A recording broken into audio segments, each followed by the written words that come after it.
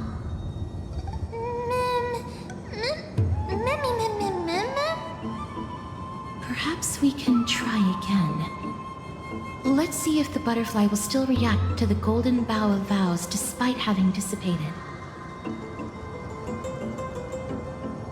If it's indeed the token mentioned in the legends, there should be a reaction.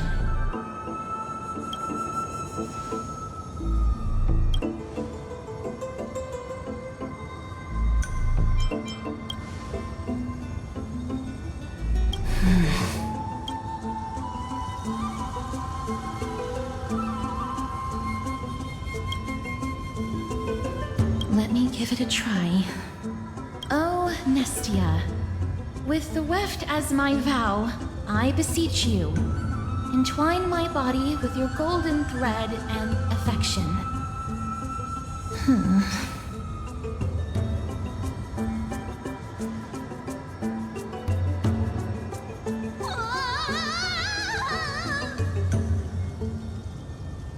Lady Trianne, and even Mem? Where have they disappeared to? Little Gray, Little Cass, look over here, quick! Mummy, he's about to burst into flames! The voice seems to be coming from the Star Chase atrium.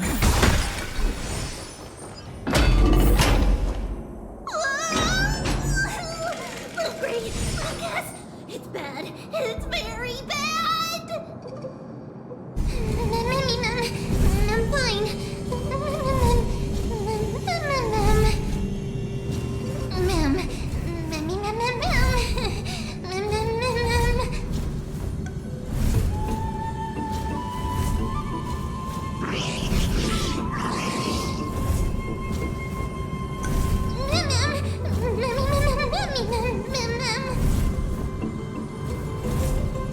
Lady Trianne, what exactly happened just now?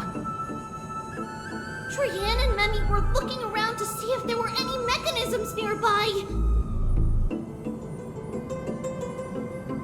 But just as they went to take a closer look at that big piece of amber, they were surrounded! I see. Let's get a move on. The orbs belonging to Ornyx's priests should be nearby. Hopefully they'll be of some use.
I'm starting to smell something delicious.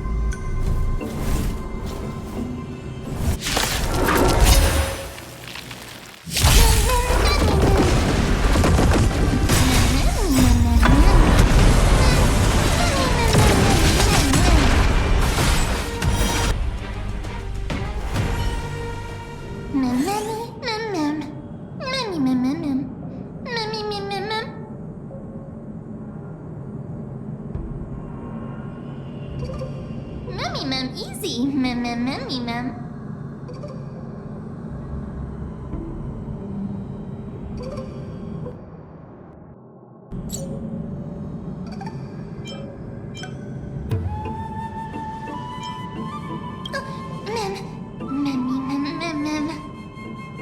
It's alright. Trian only just flew down. I'm glad that everyone is all right. Speaking of which, this piece of amber is... a remnant of Nestia's core flame. To get to the throne at the treetop, gather the embers before you with the golden bough of vows, and present it to the divine butterfly. Whoa, where did you come from? You finally appeared, Lady Calypso. Yes, it's been some time. The battle just now was a true delight, and I feel quite elated. It seems like I'll really be able to rely on all of you to reclaim my true form. Lady Trian, how does the golden thread react to her?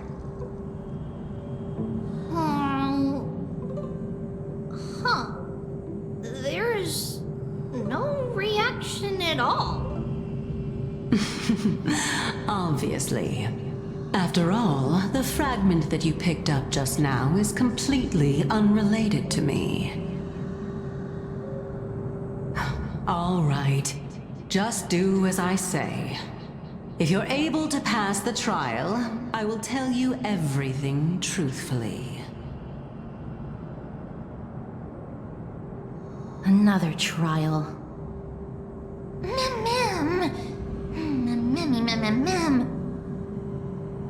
But we have to go to the treetop to find Nax anyway, right? I've got a hunch. Come, let's collect the embers and go confront her.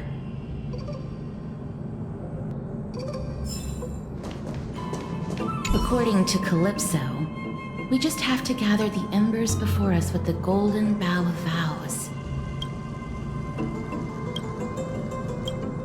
How incredible.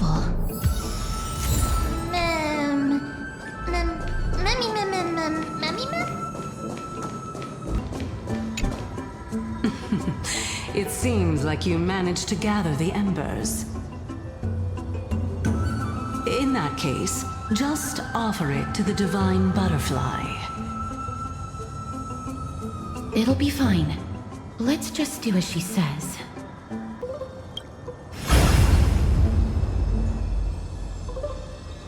It's a success!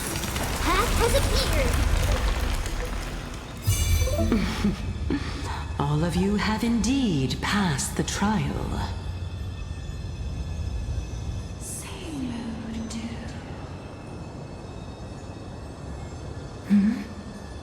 The sound of a butterfly's wings.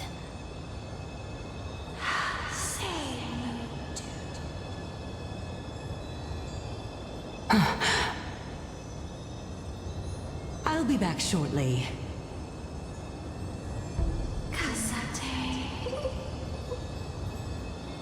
Of course, our promise still stands. But now, it's time for me to sacrifice myself.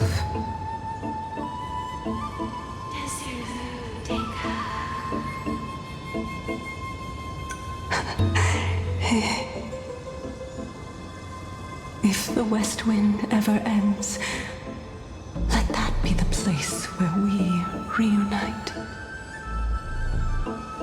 Farewell,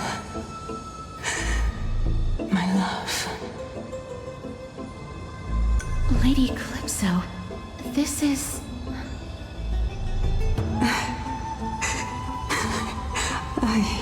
It's nothing much. Thank you so much for your help. Now, it's time for me to fulfill my part of the promise. Well, in that case, I can start.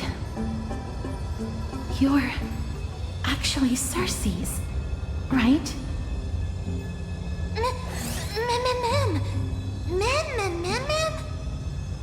Oh my. The children of humanity have passed the final trial at last. I was wondering when you were planning to expose me. How did you know?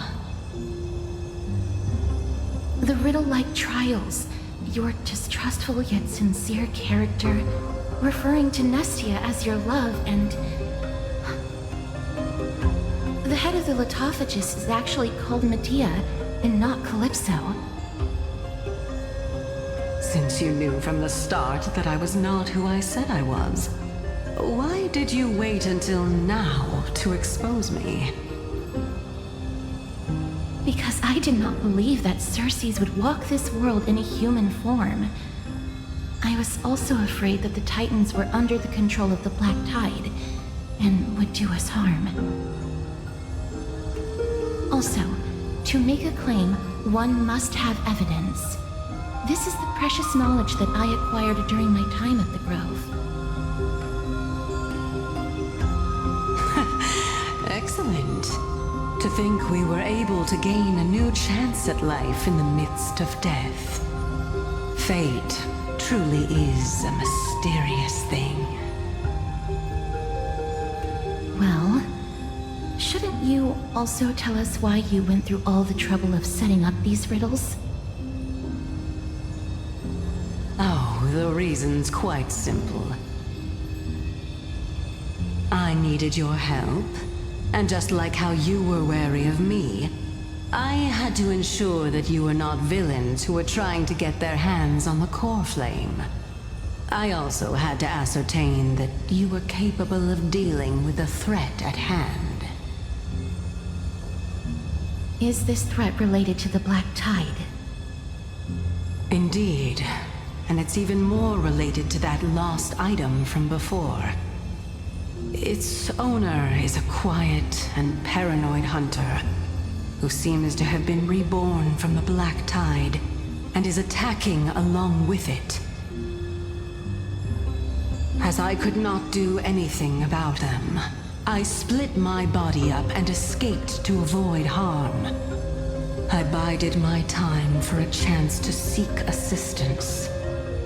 Unfortunately, this was not a sustainable long-term plan. What you mean is that you hid your own core flame? Indeed. I split it into 3. I hid one within the golden bough of vows, and sealed another in the amber, along with Nestia's remaining embers. As for the last one, it's currently in Anaxa's body, which is in dire need of repair. What? Do you mean that you're using such a method? After all, the scholars of the Grove have always been willing to lay down their lives to defend my core flame. As a respected god, it would be too embarrassing if I were to do nothing and simply watch the children of humanity give up their lives for me. Especially that heretic named Anaxa. He did not even hesitate to tear his soul apart and use it to perform a miracle. He trapped all the creations of the Black Tide within the Grove so that they would not be able to harm others. His way of thinking was so out of the ordinary that I felt it would be a waste for him to meet his demise in the Black Tide. And so, I decided to save his life. Of course, this also meant that I was able to conceal myself and remain hidden. Well, that's also also an equivalent exchange, right?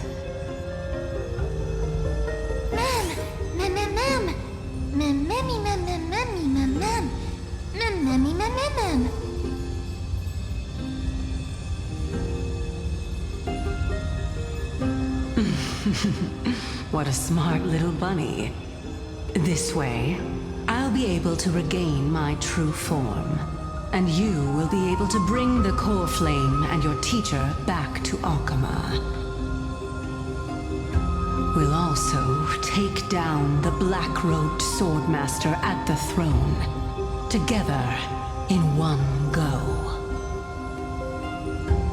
But, Circes, aren't you the reason Titan?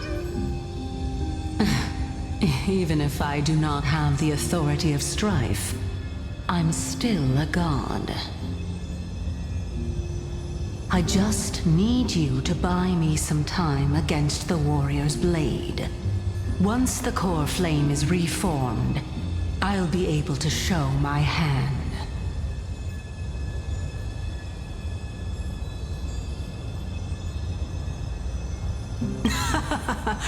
Excellent. Then just continue climbing to reach my throne. Turn the golden bough of vows into firewood to reignite the core flame of reason.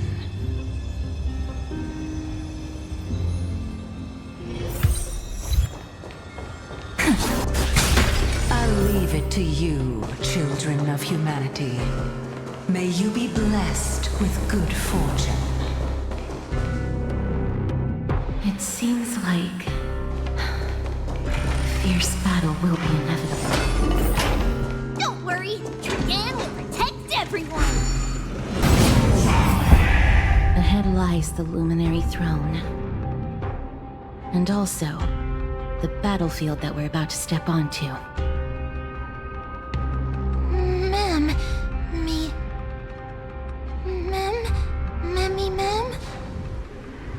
Memmy, what's wrong?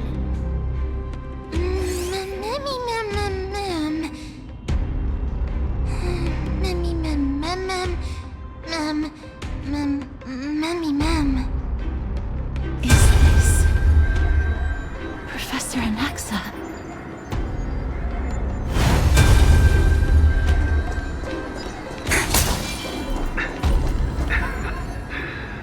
My eyes can no longer see. No matter. All I have to do is to place this body at the core for the sake of Amphoreus. Die with me, Titan.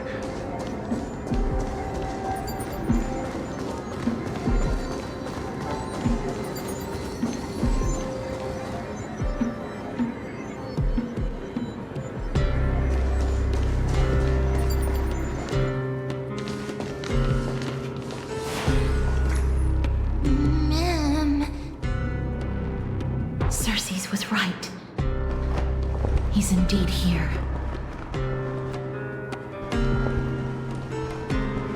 Who is this black-robed guy?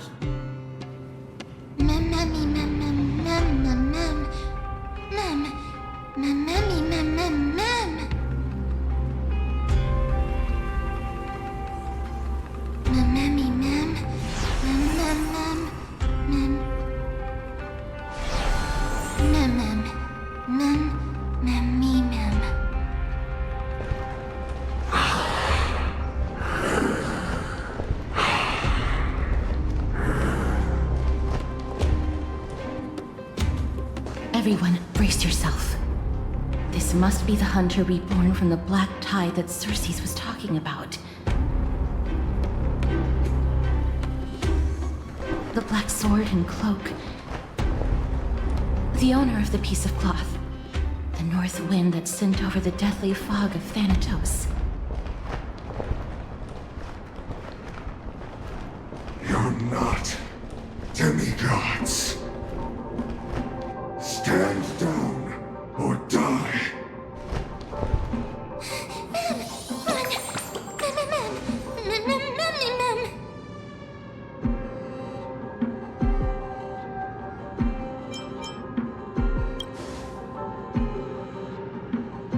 already discovered us. Let's do our best to buy time for Circe's. Trianne will also protect everyone! Trianne is brave! Mister. Only this time, may death protect us.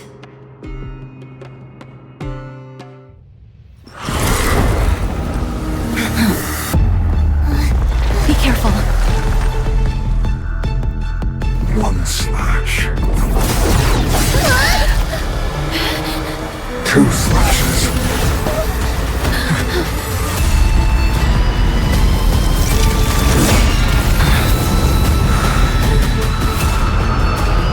Three slashes are enough.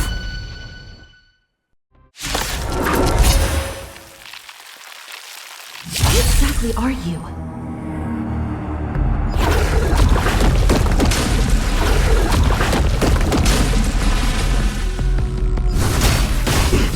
Allow me to offer a sharp edge. Think with me.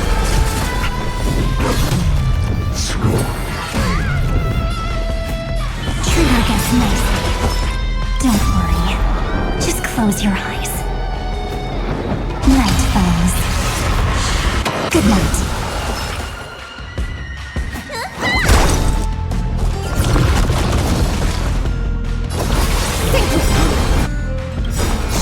In the abysses revels, your prize rise!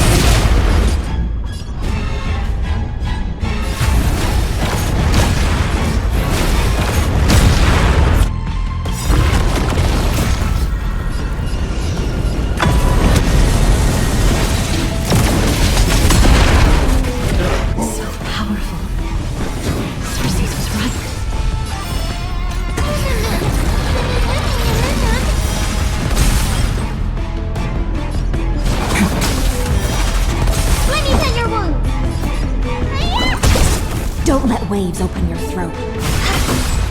Torment. Return to the great dream. Offer your souls to the fire. Not good.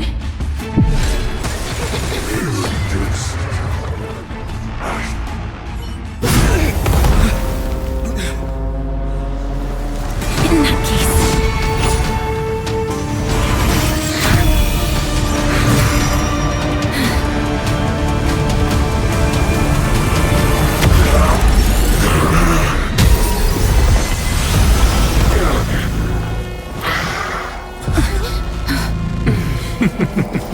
Can't be killed in a single blow.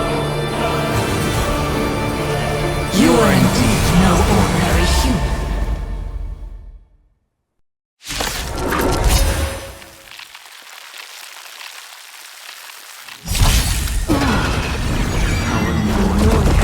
Since the ambush failed, it'll be difficult to find another opportunity. Professor Anaxa? No. Circe's.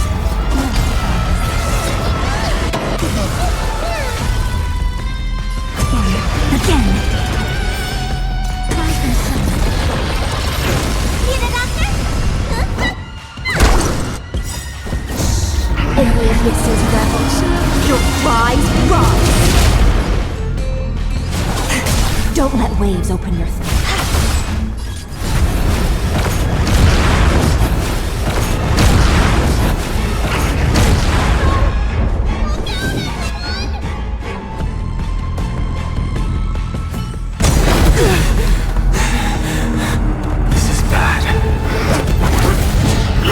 Century Gate,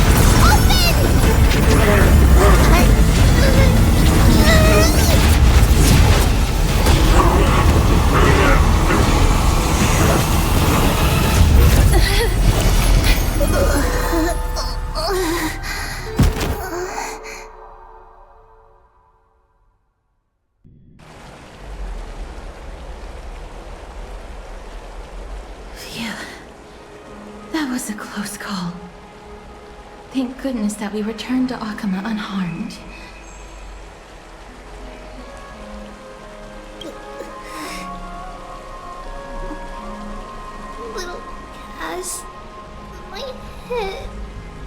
It still hurts. Sorry. I know you told me not to open the gate.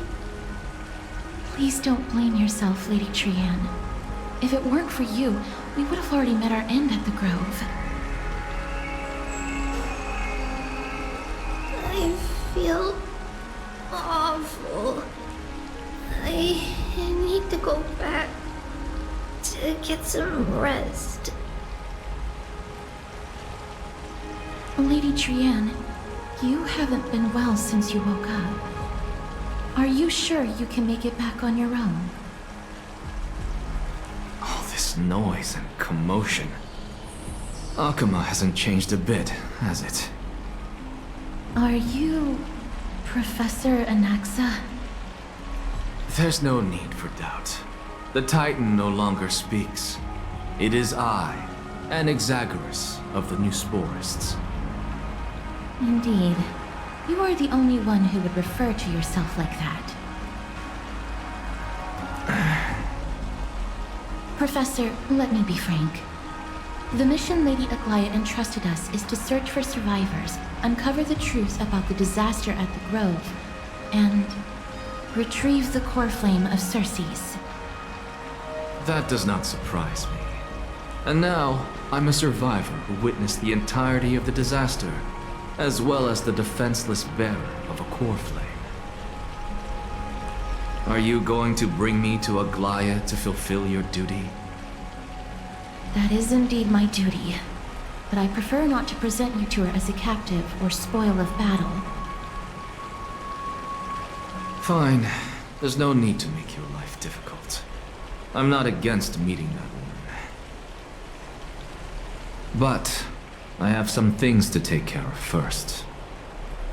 The families of some of my fellow Grove Scholars live in the Holy City. Before we meet Aglea, I want to visit them. Because Lady Aglea will probably be against it. Let me guess. That woman will not only prevent me from visiting the families of the deceased, but will also suppress any information about the Grove. She's always been that cold-hearted. My fellows at the Grove gave their lives defending the core flame and fighting the Black Tide alongside me. Their families deserve to know the truth. You intend to do it without her knowledge? Do you really think that woman would treat me well, even if I behaved and proved my loyalty? I wouldn't mind seeing a bit more anger on her face. Are you going to stop me, Castorice? I will accompany you, but please understand that Lady Aglea has her own considerations. You truly have the makings of a fine scholar, putting yourself in other people's shoes like that. Let's go. I won't go overboard. So, after all these years, you and Lady Aglea are still... Neither of us is narrow-minded. You should know the root cause of our conflict. Hello. And you are? Hello. If I'm not mistaken, you are Callinicus's wife, right? Yes. Oh, are you a messenger? No wonder I haven't heard any news for so long. There's been a change in personnel, hasn't there? Ma'am, Callinicus passed away a few days ago, defending the Grove against the Black Tide.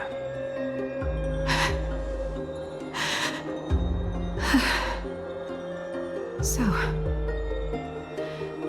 did he manage to defend the Grove?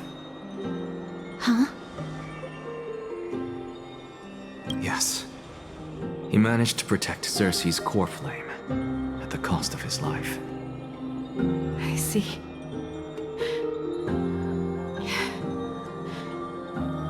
I'll select some of his possessions and pick a nice resting place for him.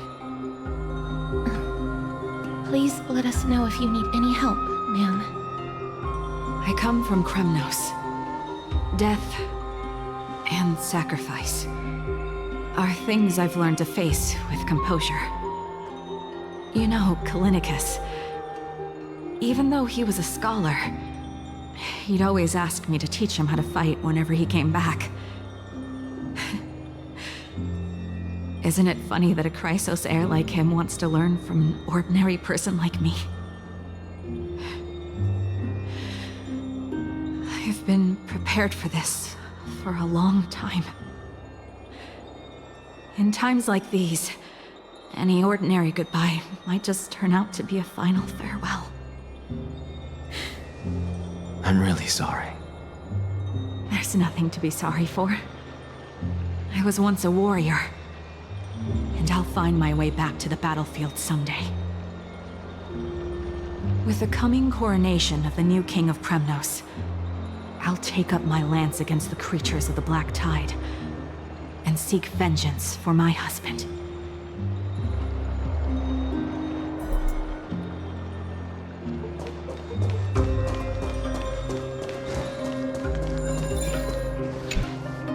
Oh, hello, young ones.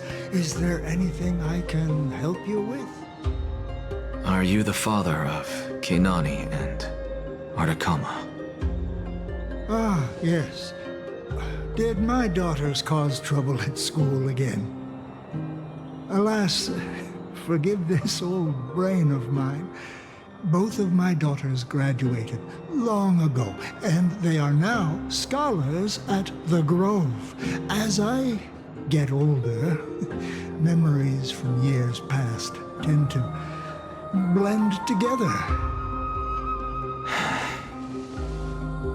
What's the matter, young one? Why so quiet? Did my daughters really get into some trouble? If they refuse to apologize, just let me know. Their old dad can still talk some sense into them. What should we do? I really can't tell him. Mr. Fabio. The Black Tide took Keinani and Artakama. What? They fought until their last breath against the Black Tide to defend the Grove.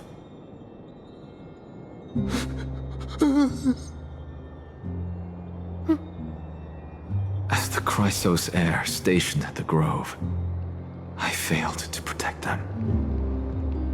Mr. Fabio, if you're upset... Don't put it that way.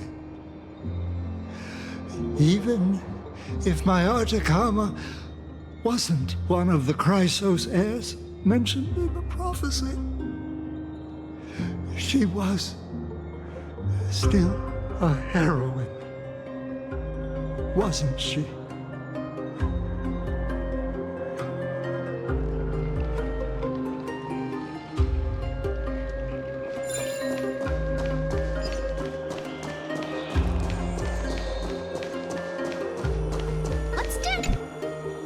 What's wrong? I'm busy.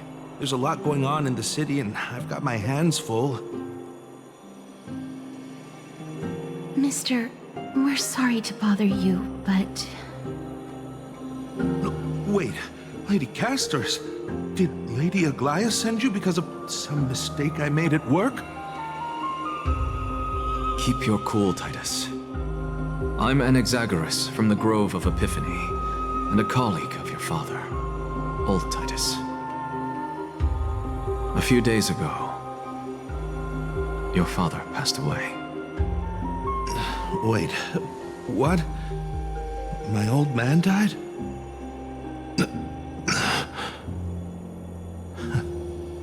That's no shocker. At his age, he was due for the River of Souls any time. Just up and left me behind. That old man. I've been telling him for ages to stay in the Holy City and enjoy his retirement. But no, he just had to go off to that grove and mess around with those scholars. still wouldn't budge after all those arguments. That stubborn old thing. I already got him a retirement home and was waiting for him to come around. All my effort is wasted now, and he didn't even give me a chance to say goodbye. That bull-headed old man, stubborn as a mule.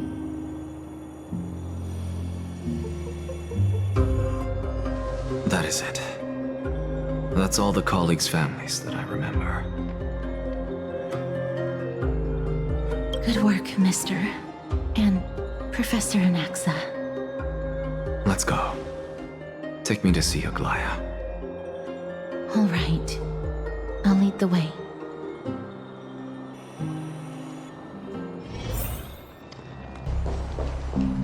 Miss Castorice, my lord, you're back.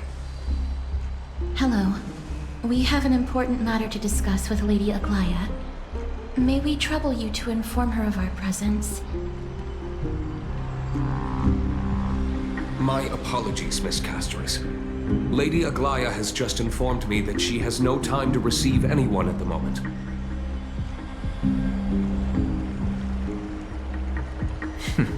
That's just great. She refuses to even see me.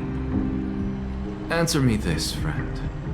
Did Aglea order you to take me directly to prison? Who are you? Please don't jest. It's possible that she really is busy.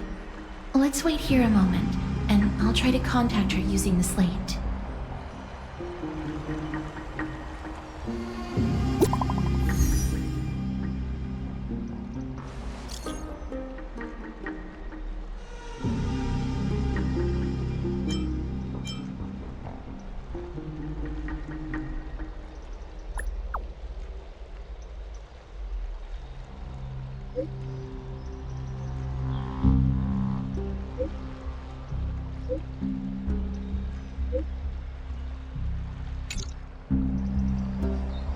It's fortunate we don't have to confront that woman while I'm hauling around this sick body.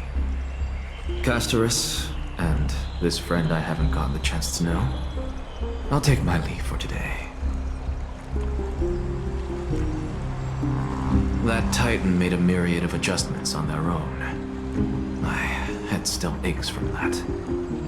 I don't want to stay a second longer in this noisy city if I can. Please be careful. Akuma isn't the Grove. This place is covered by her golden threads. I know. That woman is extremely confident I won't escape her grasp. Don't worry. As I said before, I'll mind my behavior. Mister, so many unexpected things happened on our journey to the Grove. We truly had no intention of putting you in danger, let alone face the Black Tide head-on. The Black Tide is not just an enemy of Akuma, but all of Amphoreus. Even back when the forces of strife coveted the Holy City, their warriors still undeniably halted the Black Tide outside Castrum Kremnos. Negador's core flame now sits vacant, and the Black Tide has returned. The Grove is an academic city with the best understanding of the Black Tide. It shouldn't have fallen so easily, and yet it was taken overnight, leaving the city in blood and tears, haunted by the spirits of departed heroes. The trial of strife is imminent. I pray Mydei will be able to steal his resolve soon. Lady Tribbie once traveled across thousands of cities in Amphoreus to repel the Black Tide. But even they have no recollection of this powerful enemy in all their journeys. Perhaps the fall of strife has triggered even more terrifying events in unseen places.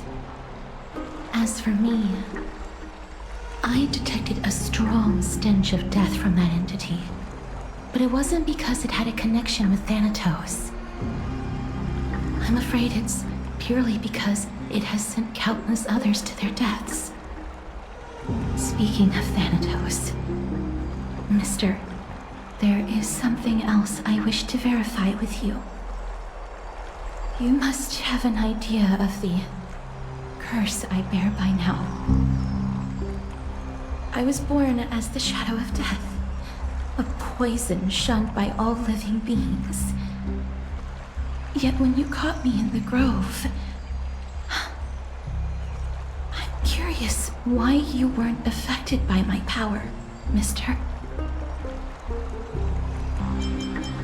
My apologies for the abrupt question. For all my life, I've always wondered, what is my connection to death? And why am I inextricably linked to Thanatos? Mister, you must be tired after being on the move these past few days. Please set aside the tragedy at the Grove for now, and rest for the day. I should get some rest. Mem is probably exhausted too. They haven't made a peep. I wonder how Dan Heng has been holding up these past few days.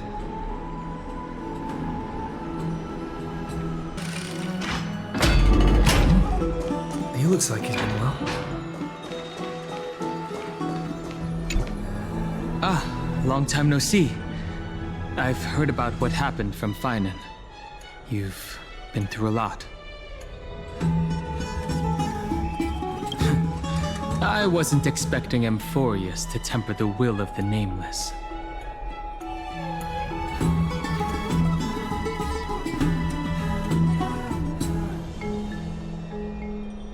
I was organizing logs. I also asked Hyacine for some research material from the Grove. I discovered something interesting. Do you remember that Amphoreus' sky was sealed away by a Titan? Aquila's presence keeps this world isolated from the rest of the world beyond the sky. It seems Hyacine's ancestors were the sky priests who worshipped Aquila. Perhaps she can give us more clues to find a way back to the Astral Express. Nothing out of the ordinary happened in the Holy City in the past few days. I didn't have to talk to anyone either. It was kind of nice spending time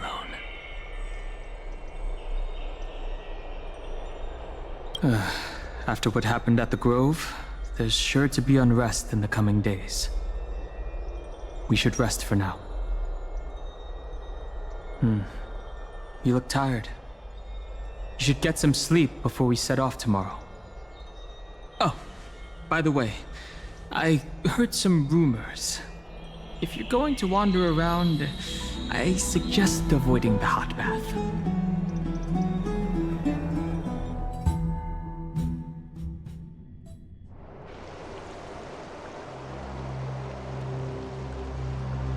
Trianne? What's wrong? Is there trouble at the Grove? Yes, I sensed something. It was fleeting, but very strong. It feels like they're in some big trouble. Trianne used the Century Gate again. Can you see what's actually happening? No, it's fuzzy like always. But the enemy's aura has disappeared. Maybe they've moved to a safe place? Let's hope that it's just a false alarm. We should place our trust in him and Castorice, teacher.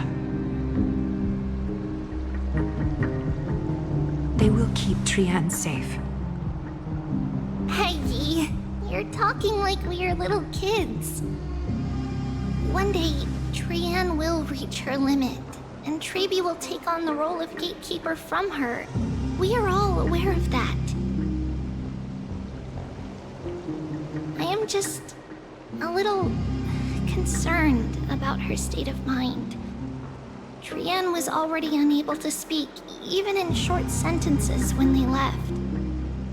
We want to say a proper goodbye at the very least.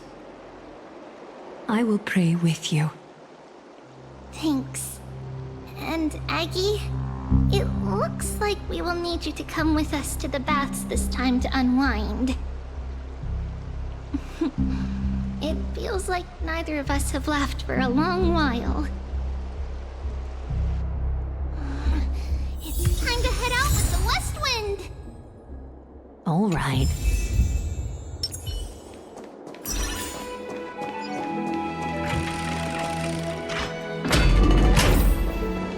Here's really hot and heavy. Has it always been like this?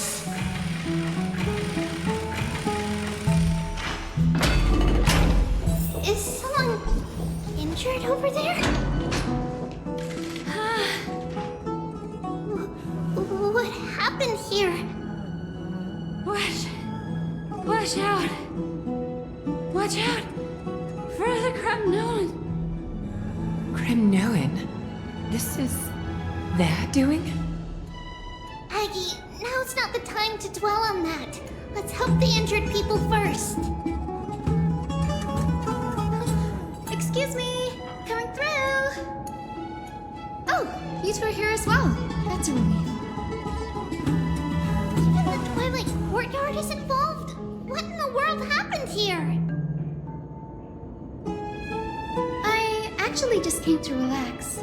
But as soon as I got here, I saw all these people lying on the ground. I've examined them, and they don't seem to be seriously ill. It feels like they've just spent too much time in the hot water. Multiple individuals fainting simultaneously from the hot pool steam? Where is the manager of the baths? He disappeared, and no one knows where he's gone to. Some people have been saying that the Cremnoans are behind this. Lady Aglea, what do you think about this? Let these people rest. The two of you, please come with me. Have you thought of something, Aggie? Yes.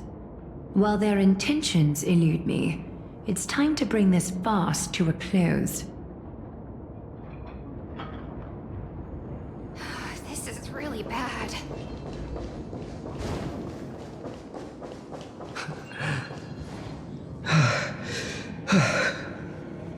Snowy! Even Snowy! The culprit is Mydei. Oh. Dee! What did you do to everybody? It's just another duel where I claimed victory. Duel? As I expected. On the surface, these two are the mightiest warriors in the Holy City, but they're still impulsive youths at heart.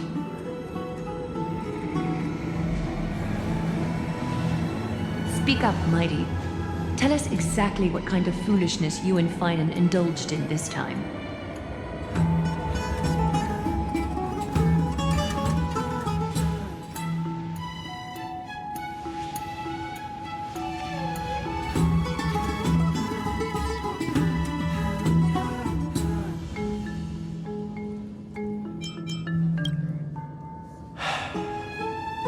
No, none of those sound right.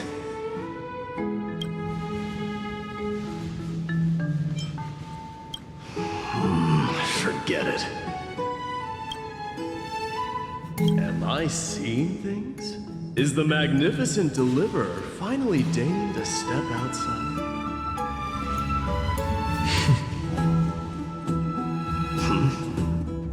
What kind of response is that? Nothing. I was just imitating your usual response. I don't feel anything special from you. Have you passed the demigod trial? The ritual hasn't reopened yet. In case you forgot, it hasn't been that long since I pulled you out of the trial. I didn't forget. Then, you're welcome.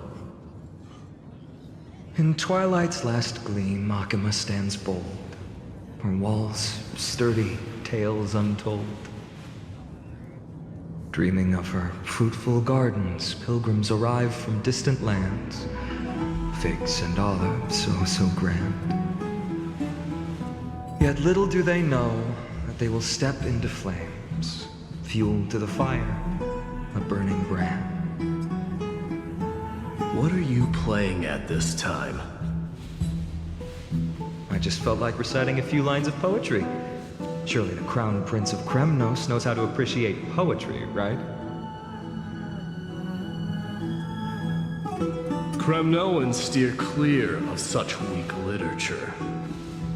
But my library doesn't lack collections of this kind. These lines express the poet's yearning for their home, just as Akama is distant from many people's homes. I know how to interpret poetry, Hyacine. There's no point in pretending to be profound, my friend. Thank you for helping me out when I was in a tight spot, but it seems to me that you aren't prepared for the trial either. Don't compare your situation with mine. My people are still relying on me. I can't ascend to godhood on my own without first resolving their issues. So, are you suggesting that you, the mighty Mydei, and the heir to the throne of Kremnos, wish to defy tradition that has endured among your people for millennia?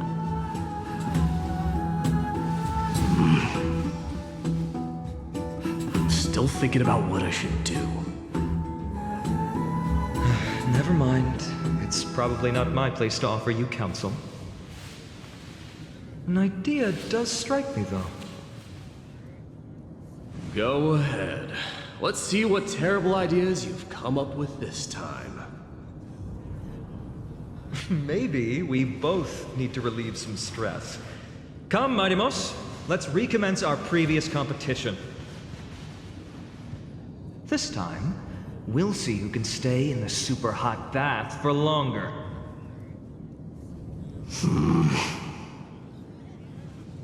What? Are you chickening out? The phrase chickening out does not exist in the Kremnoan language. I just find the situation absurd, that's all.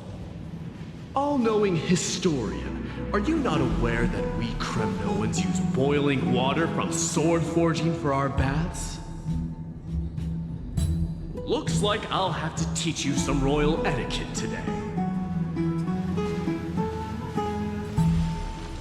And thus, an unprecedented sauna battle commences! With unparalleled resolve, the two warriors' determination even alters the very hue of the steam. Flames intertwine with scalding vapor, reaching toward the heavens, shrouding the sky in the sun. The spectacle is so magnificent that none dare gaze upon it directly. Since we can't see what's happening in the competition, why don't I regale you with a tale of kings to pass the time?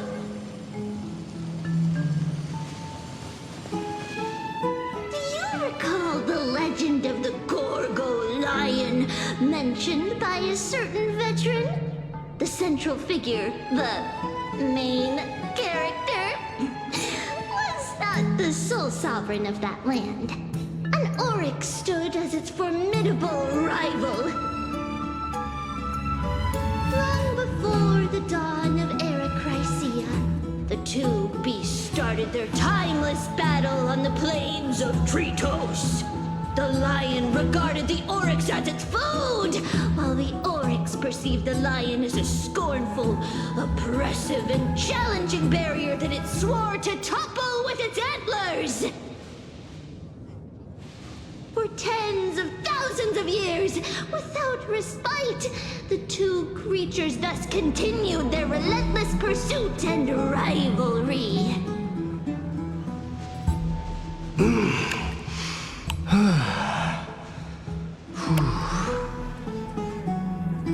It fixated on its rival's fleeing form in the chase.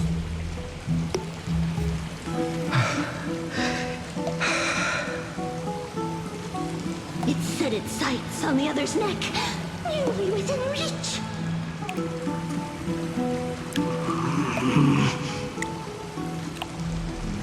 It was stuck in a corner.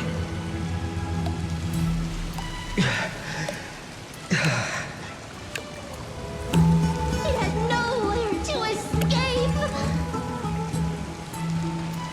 On the land of Amphoreus, some lives meet their end at dusk, some at dawn, and yet others are fated to perish under the blistering sun at noon.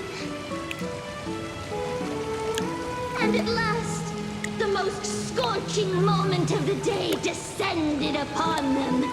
The formidable hand of fate heeded their call and arrived! My lords, would you like me to reduce the temperature a little?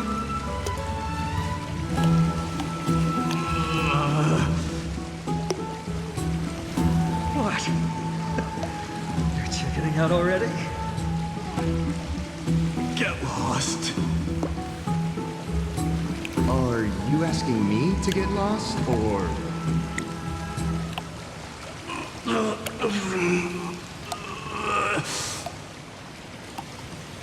Do whatever you want. Oh, please forgive my presumptuousness, my lords.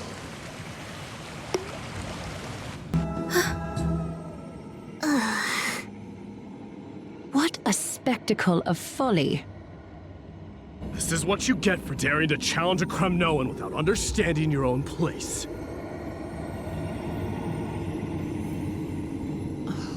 What I'm saying is, your little game dragged down quite a few innocent souls alongside you. We will personally escort back home the customers left awestruck by our formidable presence. This isn't fair. You're wearing way less than I am. Is this the latest trend now? Getting into the baths while dressed in full armor? Don't look at me like that. It was he who challenged me. There is no word for flee in the Kremnoan language. Very well. Let us bring this farce to a close, shall we? Warriors, it's time to get moving.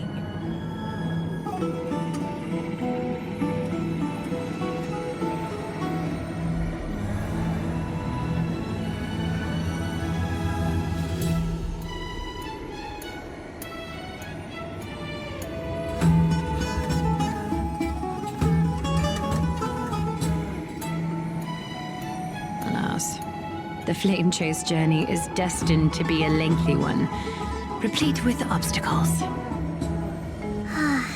But thanks to those two, all the gloom has vanished into thin air. Oh, we just had quite the commotion. It's not every day we find the Marmorial Palace this serene. Shall we continue with our previous plans? Hyacine, would you care to join us? Such an empty bath is indeed a rare sight. I was looking forward to unwinding after work. I'd be delighted to accept your invitation, Lady Tribbie. How about we go to the biggest bath? Let me check. The water temperature feels just perfect. So, how is the feeling of having the entire bath to yourselves? It's so good. But, Lady Tribbie, aren't you going to soak in the bath with us? We will have to pass. After all, we've become children. Please understand that she can no longer endure the heat of this pool due to the blessings of Janus. Oh. Are you curious about us, Hyacine? I am, but something tells me that it might be better to change the topic. Don't get all nervous. It's not something we can't discuss. The truth is, a long time ago, we were a mature adult just like Aggie. Then, because of reasons, we inherited Giannis's divinity and gained the power of passage. And in return, the price we had to pay was the splitting of our soul. Each opening of the Century Gate intensifies the strain on Tribbie and the others. They are gradually regressing towards infancy, both in body and mind. We don't know what awaits us at the end either, but anyway, that's why we've turned into children. In that case, when you opened that giant sentry gate above Akuma during the battle against Nikador, Well, there's no way around it. We all know that the flame chase journey won't be a smooth ride.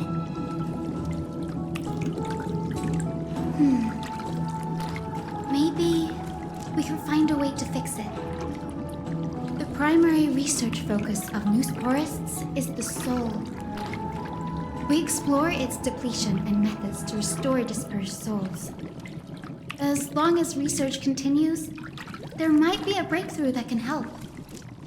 We will do everything we can.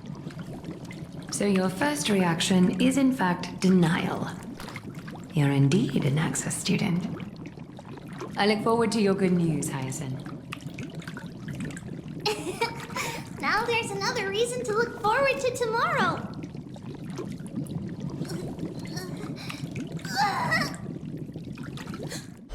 Lady Tribbie, what's wrong? Something's off. It's that strong feeling again. Is it Trian? Wait, no. It's not Trian this time. It's Trinan. Trinan is in danger.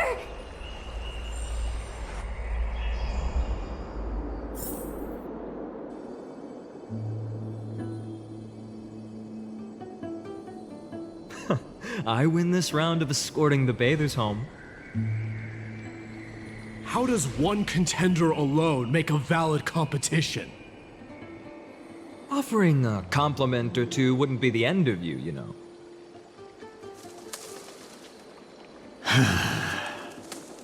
Haikas. What is that word? Is that your native tongue? It means hyena. I'm likening you to a weak hyena. By the way, you emphasize the completely wrong syllable. Though we've been acquainted for some time, I have rarely heard you talk in the ancient tongue of Kremnos. It's because I'm not exactly a master at it either. I can listen and read just fine, but when it comes to writing...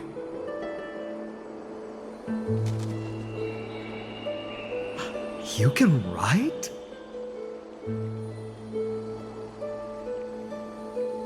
You speak as if you don't have a brain. That was in jest. I understand. After all, you spent all your childhood wandering far from home. Worry about yourself first, Deliverer.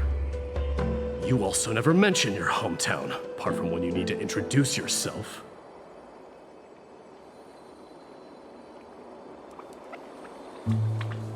Well, it's because there isn't much to say. Mydei Elizii is simply a tiny village that disappeared many years ago in the flames of war. The only times I get to see it are in my dreams, and in the trial from the Lance of Fury. I knew it. Yes, I saw it all. Mydei Elizii ablaze with everyone.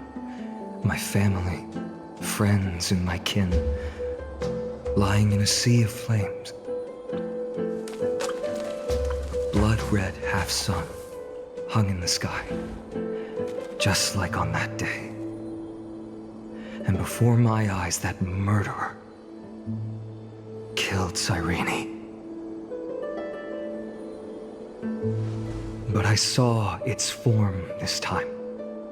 A black cloak, an eerie mask, and a broken giant sword that carried an ominous aura. I fought it in the trial. But even though I've been fighting, improving, and resolutely getting stronger all this time, I still couldn't defeat it. You were blinded by hatred and almost lost yourself in that trial. That's right. And that's why I am truly thankful to you, Mydei. You finally picked up some manners. Better late than never. Then what about you, Mydei? What did you see in that trial? What do you fear? There is no word for fear in the Kremnoan language. I'm getting the feeling that your language has no words at all. But to answer your question, I saw Akuma in the trial. As well as... my old comrades. Hephaestion. Perdiccas. Ionius. Ptolemy. And Possesta. Ever since I returned from the Sea of Souls, these 5 have been by my side. We faced life and death together during our days in exile. Those 10 years were arduous, yet filled with moments worth treasuring. Each night, we would gather by the campfire, savoring honey brews and singing our hearts out. The wind in the wilds of Amphoreus smelled like rust. Hephaestion would always tease me about adding goat milk to the honey brew, claiming I ruined the blood-red color of the drink. He had a scrawny figure, but was a relentless force on the battlefield, dispatching foes without so much as a blink. Perdiccas was an expert in concocting medicines, delving into all those strange folk remedies. Ionius was a swift runner and our most reliable messenger. Ptolemy was a real bookworm, always spouting off in chapters and verses. When we left Kremnos, he made off with a stack of ancient tomes from the Grand Library. Not like it mattered, as my family owns the library. And then there was Possesta. He was the silent type, but a truly masterful musician. This is the first time I've heard you mention these 5, and their names. They died on the battlefield before the Kremnoan detachment managed to join Akuma.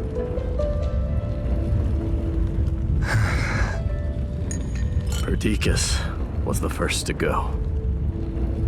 He was shot in the stomach by a poisonous arrow from the people of Laidon in the 2nd month of cultivation. In the end, his remedies mended all but himself. Mydei, do not mourn.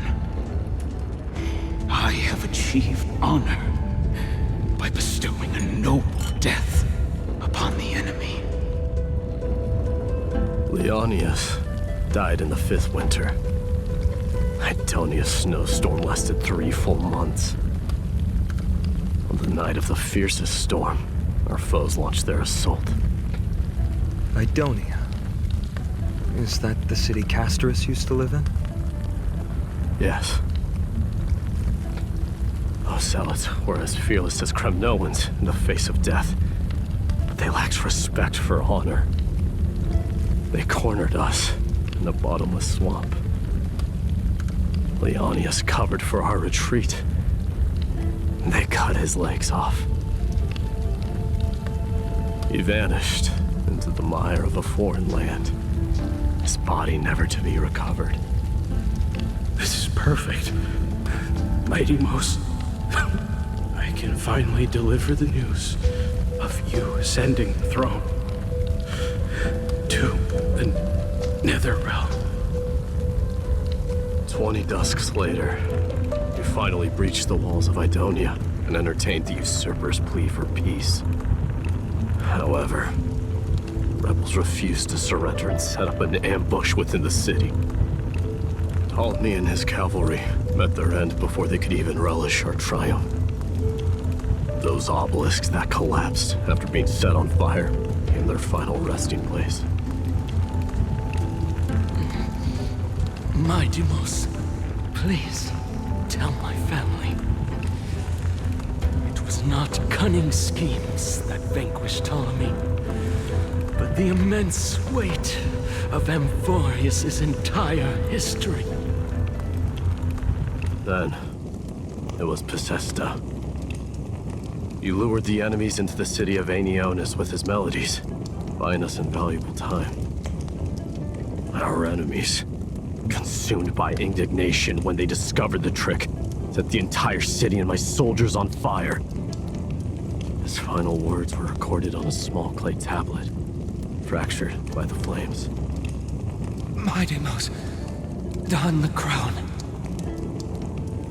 And at last, my most trusted friend, Hephaestion. He was supposed to stand by my side through it all. But a sudden relapse of his illness hit him on the eve of my duel against my father. He hid his condition from me.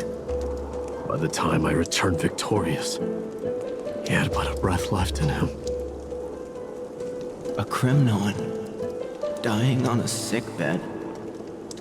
I would be a laughingstock to everyone. Hephaestion, my dear friend, spare your strength. I'll go get a physician. No need. Even if Perdiccas were here, he couldn't stop destiny from taking me away. No! None can take you away.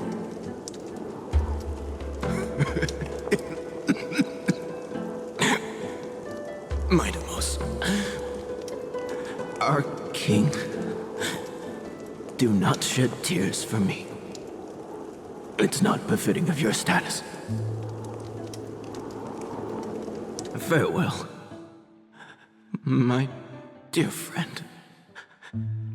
You must lead us back home. Now I understand why you see immortality as a defect, or even a curse.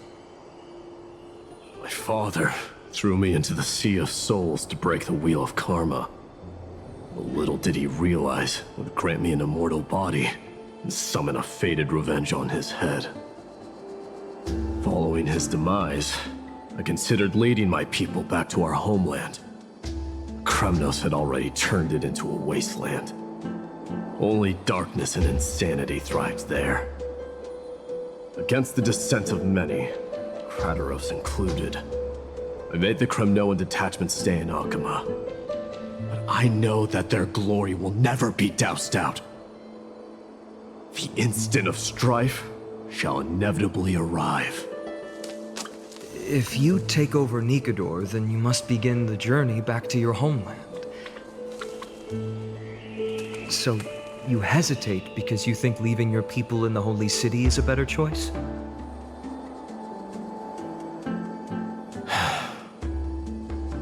I don't know. But I have never been crowned. Those 5 were never endowed with any titles. None is aware of their glory. Your predicament is truly complicated. I don't know how I can give you any useful advice. Maybe you could seek counsel from more people, such as the Grand Craftsman. Cartonis' people seem to have been through comparable dilemmas. And that teacher of yours, Castorice? Dee, we've got a big problem! Big problem! Lady Tribbie, what's making you so flustered? Hurry up and go save Trinan!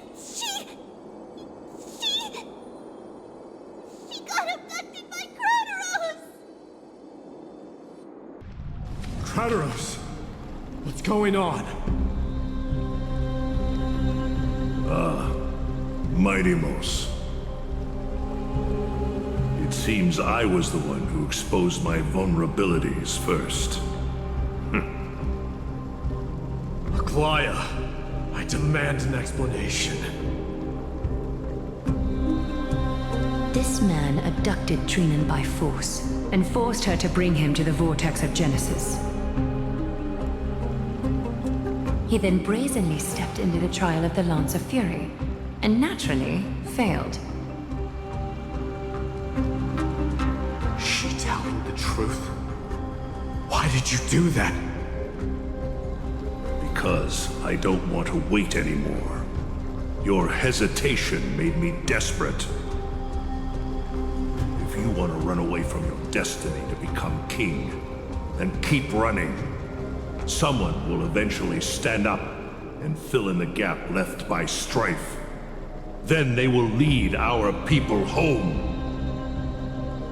Age has blinded you, teacher. Can't you see that I'm hesitating because of this very recklessness seared into your blood? Crateros, do you truly believe you're worthy of entering the trial? To blaspheme against the prophecy? Does the mission we Chrysos heirs bear seem like child's play to you? Do you know how the Kremnoans see you, Aglea? You're a hypocrite and a megalomaniac.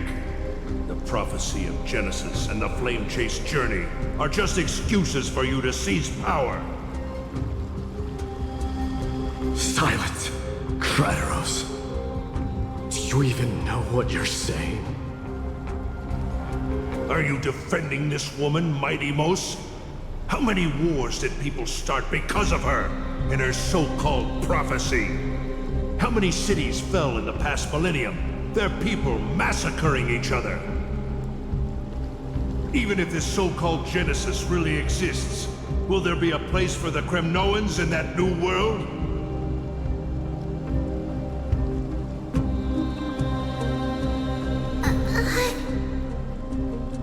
Are you done talking? By agreement between the Chrysos heirs and the Council of Elders, those who trespass upon the vortex of Genesis need not be tried by the Council. I am allowed to pass judgment alone. Crateros, your actions are unforgivable. I hereby sentence you. Aggie, wait! We have a proposal! Someone has to resolve this conflict between the cities. Lord Crateros did not use violence to harm us. We can sense that his anxiety stems from his concern for his people's future. Please, Aglea, hear us out first. I'm listening. I'm sorry, Lord Crateros. We were so preoccupied with deciphering the fragments of prophecy that we neglected those of you not favored by its message. Your accusations were harsh, but justified. We wish to earn your trust and those of the Kremnoans.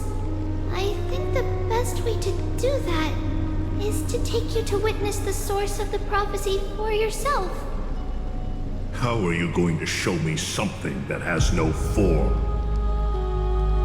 You've heard about that Outlander, right? He has somehow made a connection with Orynyx and can completely replicate scenes from the past. We will ask for his aid. Tomorrow, at the Abyss of Fate in the Temple of Yanissopolis, we will show you everything from that distant memory, Crateros. A fair proposal. I accept. Until then, you will be stripped of your freedom. That is my one condition, and I will brook no argument. It is not the first time I've been made someone else's prisoner. Do as you please, demigod. Teacher. Why did you do this? Forgive me, young master. But I just cannot wait any longer. Ever since your father died, our people and I have been waiting for a day to revive Kremnos. We placed all of our hopes in you, but never received an answer. This obsession for returning home has become a sickness for our people. Wise as you are, I refuse to believe that you can't see the truth. You have a clear head, which is why you're also incomparably alone. A smart person can only choose to tangle himself with the mundane of this world. If you're truly capable of leading our people beyond this blood-stained fate, then prove it to me once more, Mighty Mos. Just as you did back then.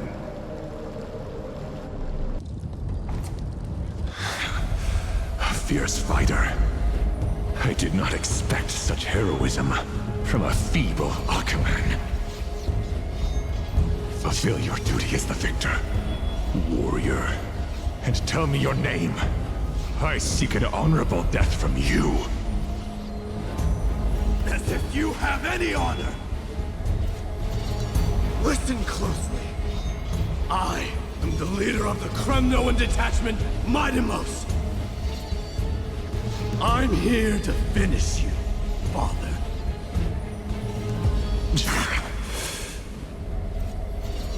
It's you. The beast spurned by all. So you did defy death. The prophecy was true. You will bring an end to my Kremnoan dynasty. Defy? You're wrong. Death fears me. It's the reason I have this body of steel. As for you, you already stand at death's door, father. You were the one who threw me into the Sea of Souls. The one who tried in vain to enslave a Titan. And the one who desecrated the body of a god. Hyacine! You're a weak king. So weak that even the lowliest hyena is a more noble existence than you.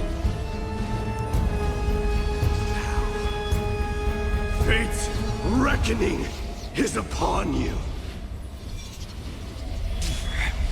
Then swing your blade. Take my crown. Coronate yourself with an old king's blood. And inherit it all. Become the new rightful king of Kremnos. No. I don't want the crown. Listen. There's only one end for the kings of Kremnos. Then the crown means nothing to me. All I want is your life.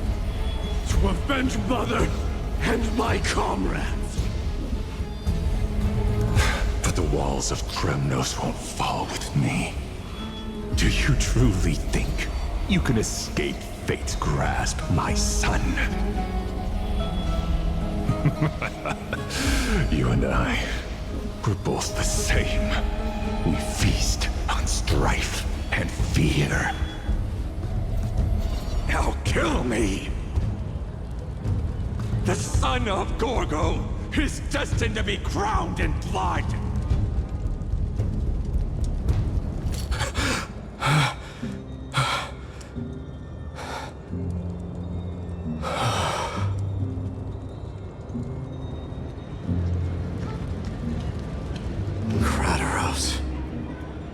He said the Grand Craftsman Cartonus might have some suggestions.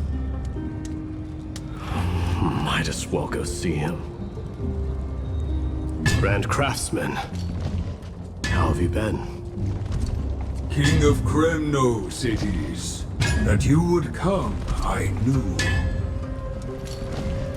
You knew I was coming? Your matters, I've heard. The path forward you seek. Many questions you have. before that, take this. What's this? A signet ring for the King of Kremnos. Belonged to your mother. Recast and restore it. I did. What? Mother threw it into the Sea of Souls. A long time to fish out it took. Very fortunate we were. I can hardly imagine how much patience and courage it must have taken to find such a small signet ring in the Sea of Souls. I owe you one. Gratitude there is no need for. Repayment for saving me, this is. Questions you bring with you? Ask now. Fate I've always denied has finally caught up to me. By all rights, I should accept Strife's authority. It would make everyone happy. The Chrysos heirs, the Council of Elders, the Kremnoans. Even the bards who will write it all into song. Yet hesitate still you do. Hesitate, why do you, young king? Because of my people. Be they men, women, the elderly or children. The hearts of all Kremnoans yearn for home. They've all been waiting for this day. For the day their king returns. Children of Strife would then be able to go home and embrace the old traditions. Never mind that most of them have only ever been heard in these so-called traditions in song. They would then gather around their king and throw themselves into battle. This is not a good thing, you believe. The Kremnoans have been trapped in a cycle of bloodshed for the past 1,000 years. They seek vengeance, start wars, become prosperous, and decline. How much innocent blood flowed into the River of Souls in all those years? How many needless sacrifices could we have avoided? I accept that fate and become the totem of strife that lead my people into repeating the same mistakes. Then of course I would be terrified. I'd be terrified of becoming king. A different kind of Kremnoan you truly are.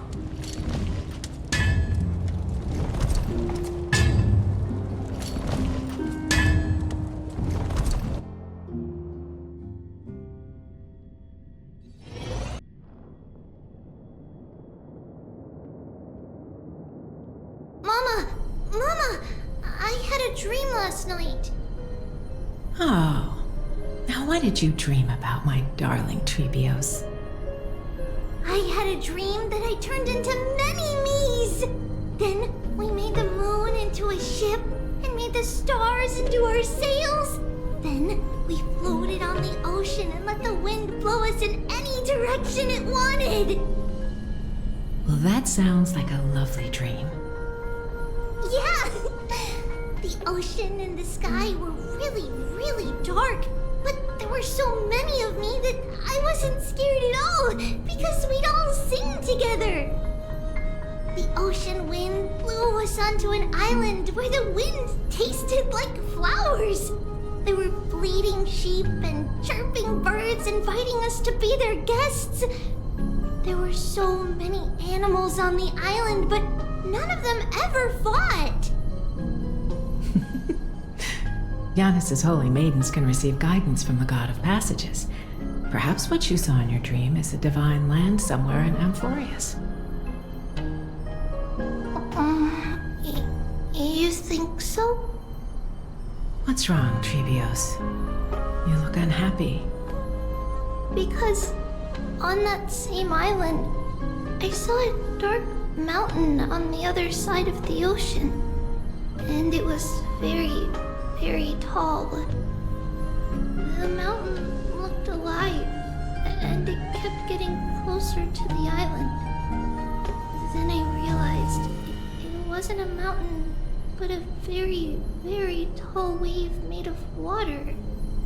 When the wave smashed against the island, it looked like it was going to eat the island up.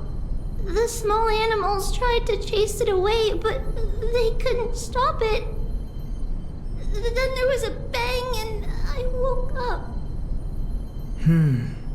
A dark wave.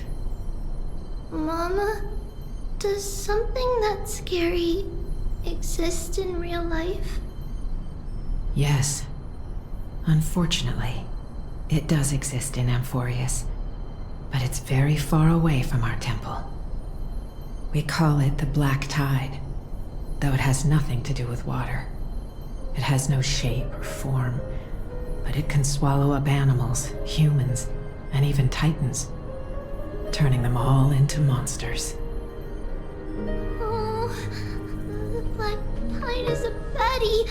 I don't want everyone to turn into its food. Can't we chase it away? Of course, my dear. You only need to behave well and listen to what the adults tell you. Study all the knowledge and etiquette you need, then grow up and become a proper holy maiden. The divine Yanis will then give you guidance and help you light the way for the people. Wow, I'm gonna eat a lot and study a lot and become a holy maiden. But Mama, you said the Black Tide can swallow up titans too. What do we do if even Yanis is eaten? If that happens, then the Holy Maiden will have to be the one to guide people on the right path. After all, we are the human avatars of the God of Passages, yeah? Yeah! But one person alone is not enough. Once you're older, you'll make a lot of friends. You must do your best to unite them, because that's also our duty as priests. Friends? Are they also like me and Mama with pretty red hair? They might not, but they'll certainly be just as smart and kind as you. Mama? Am I dreaming? Don't be silly, dear. Of course you're not dreaming. I've always been by your side. What? Now be a good girl and call your friends over too. Let's play hide and seek, just like we used to, okay? My Tribbios is the smartest girl. I'm sure they'll remember where everyone is hiding. The voice sounds so far away. I don't remember. Who am I looking for? Your friends, who will chase the Black Tide away alongside you, of course. Is this from my childhood? I don't remember.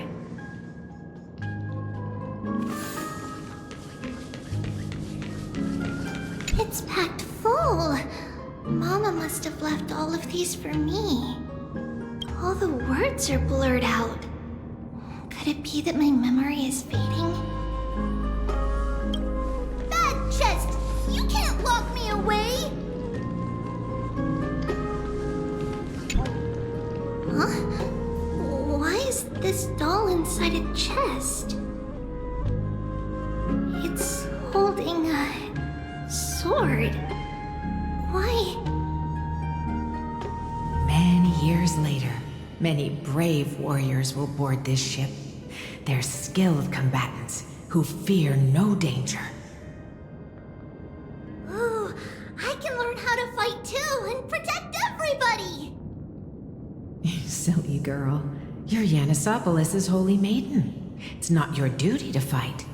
There will be many others to protect you. right. Then where will they come from? I believe one warrior hails from a lovely village where bulrushes flourish, while another comes from a magnificent royal city. Though each has their own troubles, both are ready to lend their strength for the ship's long voyage. In that case, let Trianne fight by their side. This way, they'll always stay on course. How could I have known the name Trianne back then? Was it just a coincidence? Or...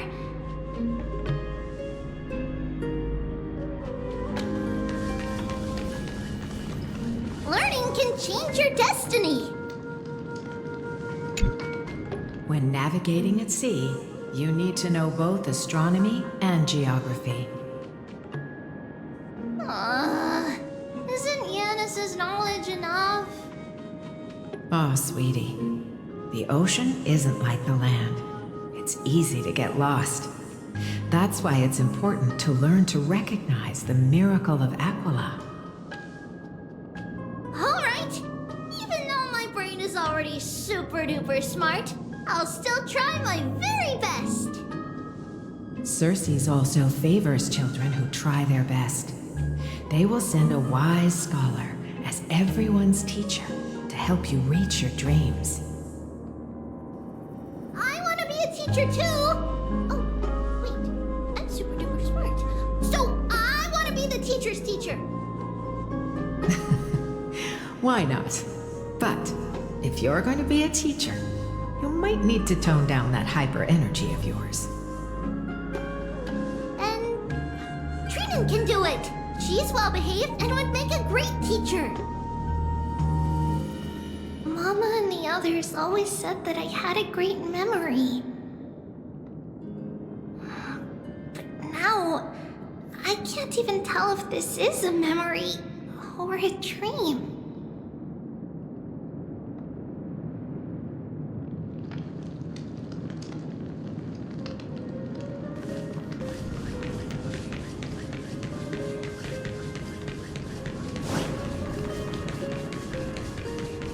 Use the spindle to connect everyone.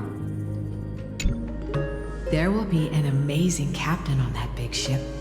She's cheerful, optimistic, bold, and cautious. She'll be able to get everyone together. Wow, that's amazing! Can I be the captain? Of course you can. But you'll find someone else who's better for the job, my dear. I think that person lives in a beautiful temple that sits atop a hillside covered in golden fig trees.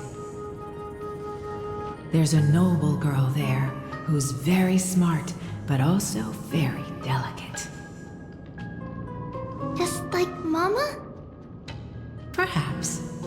But before we find the captain, the ship also needs someone who can navigate it. Who could that be? Let me think. I know! She's Tribbie! I named this doll after myself? I don't remember it all. Is this a dream? Or something that happened in the past? Come, let's line them up. Now, Tribbios, set them on this music box and let them compose a melody for our song. Music box? What's that? Sweetheart, are you still groggy from your nap? You invented it. I invented it? What does it do? Oh, my lovely Tribbie. You're usually so bright. What's gotten into you today? Well, you might as well see for yourself. Put your good friends on it and see the wonders it can do. Put the dolls on.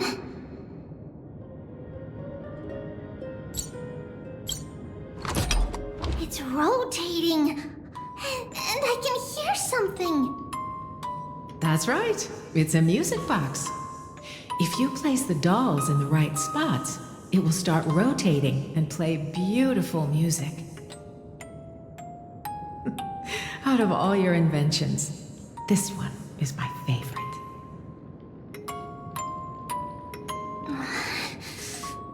I don't remember. It's all right, my child. I'll sing along to the tune, and it will help jog your memories. Happiness abounded in this lush land by God's chosen. Giants raised their glasses in a toast, beheld by the 12 constellations. 3 carved the heavens and the earth. 3 wove the threads of fate. 3 molded life with their hands, and 3 guided calamity's gate. They declared the world too unstirring, hence wished endless laughter upon the living. Thus you and I were created, with words and song to weave, and love and intimacy to give. Thus creation was complete. Who then will bear the weight of humanity's souls, to lighten the steps of the living as a whole? O great Kephale, all-knowing Father of stature so tall, yet low does their gaze willingly fall. With light of dawn heavy upon their shoulders, golden blood spills unto the land, converging into a boiling river that flows to the heroic heirs of this world.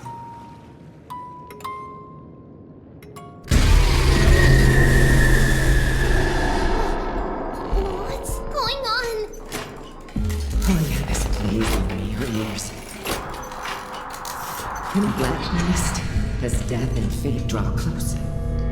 On the bloodied earth, the living dead, but ghosts. What is this world?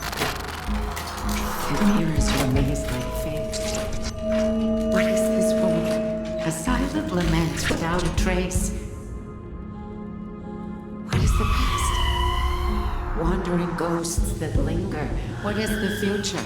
Souls scattered by fate's finger. What is the start? A voyage born into solitude. What is the end? A spirit, lonely and subdued. Lonely and subdued. And subdued. And subdued. Subdued. Subdued. Subdued. Subdued. Subdued.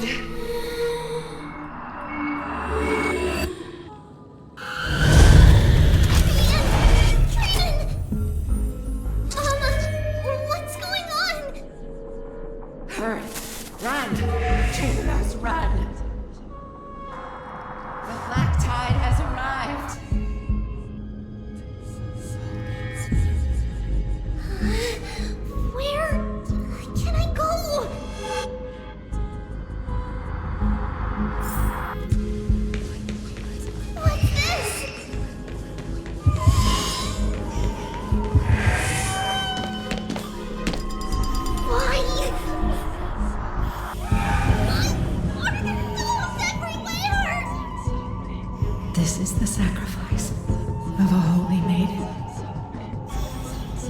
You won't make it to the sea. Only one person can. I know! It's fine if we can't reach the end. Our minds are made up. Go. Get your farewell streets. Time is running out. Mama, are you going to leave me? My sweet girl. I will never leave you. But remember this, Trailblaze.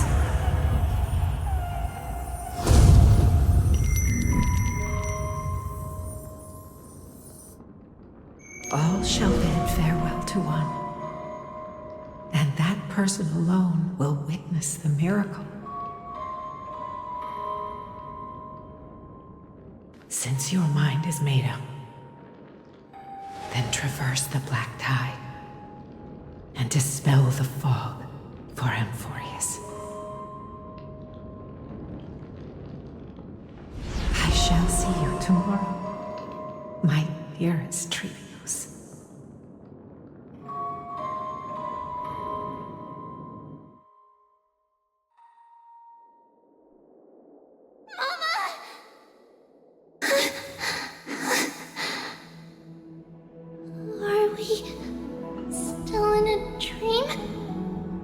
Did you have a nightmare? Maybe. But it's been a long time since we had any dreams. It's not yet the entry hour. You still have plenty of time to rest. No. Our heart is still racing. It must be that reckless Kremnoan soldier who startled Phainon, and you as well. If you want, I can pass through his chest with the golden thread right now. Aggie, cut it out with the scary talk. I'm just kidding. If I were serious, I wouldn't have waited until now.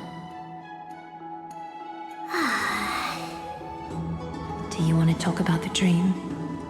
Keeping it bottled up is not good for your health. We had a dream about Mama. The dream itself was nothing. It's just the timing that feels a bit unsettling. You mean... It's Trianne. Even if we refrain from ever using the power of the Century Gate again, her soul continues to slowly drift away from her body. There isn't much time left. Perhaps it wouldn't be such a bad idea to let her relinquish her role as the gatekeeper and live out her days as a carefree child. You have a point, Aggie, but our decision has already been made on that matter. I believe there's still another way. Souls will be spent until they dissolve into dust. Such is our fate. Once we had a whole and connected body. If that body were a tree, then its trunk and branches would share the same fate, decaying at the same pace. Now, we are fragmented into numerous selves. Despite the absence of a trunk, we are offered another possibility. We can choose how our branches will perish in a way that is most beneficial to the flame chase journey. Compared with saying farewell to one person, watching many fade away before me is even more sorrowful. But advancing is the destined end of Yanis's trial. There's no retreat in our path. Don't feel sad about saying goodbye to us. We have already agreed on this, right?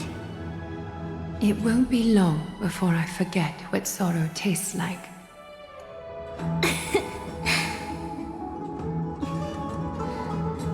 So, what would you like for breakfast, Aggie? What? Where did that come from? After all this talking, we are feeling a bit hungry. Plus, it's nearly the entry hour now. Do you remember when we first met, Aggie? You were still a little one, and we caught you secretly eating oatmeal late at night. While my emotions might be fading, those memories are still as vivid as ever, teacher. Please, let me do it. What would you like to eat? It's fine! Leave it to us. You should rest for now. It won't take long, and we'll call you when it's done. In that case, thank you.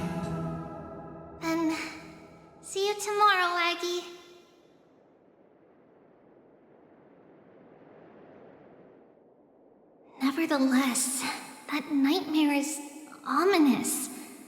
Memories are slipping away, even the image of Mama. Just as expected, another trip must be made into the abyss of fate. Hopefully Orynyx will be willing to help us.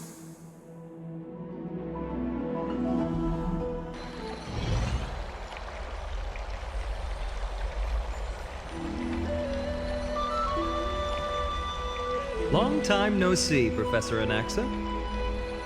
Who are you? It's been a while. I'm the one who once overthrew the entire classroom in that spiritual physics lecture. Oh, it's you.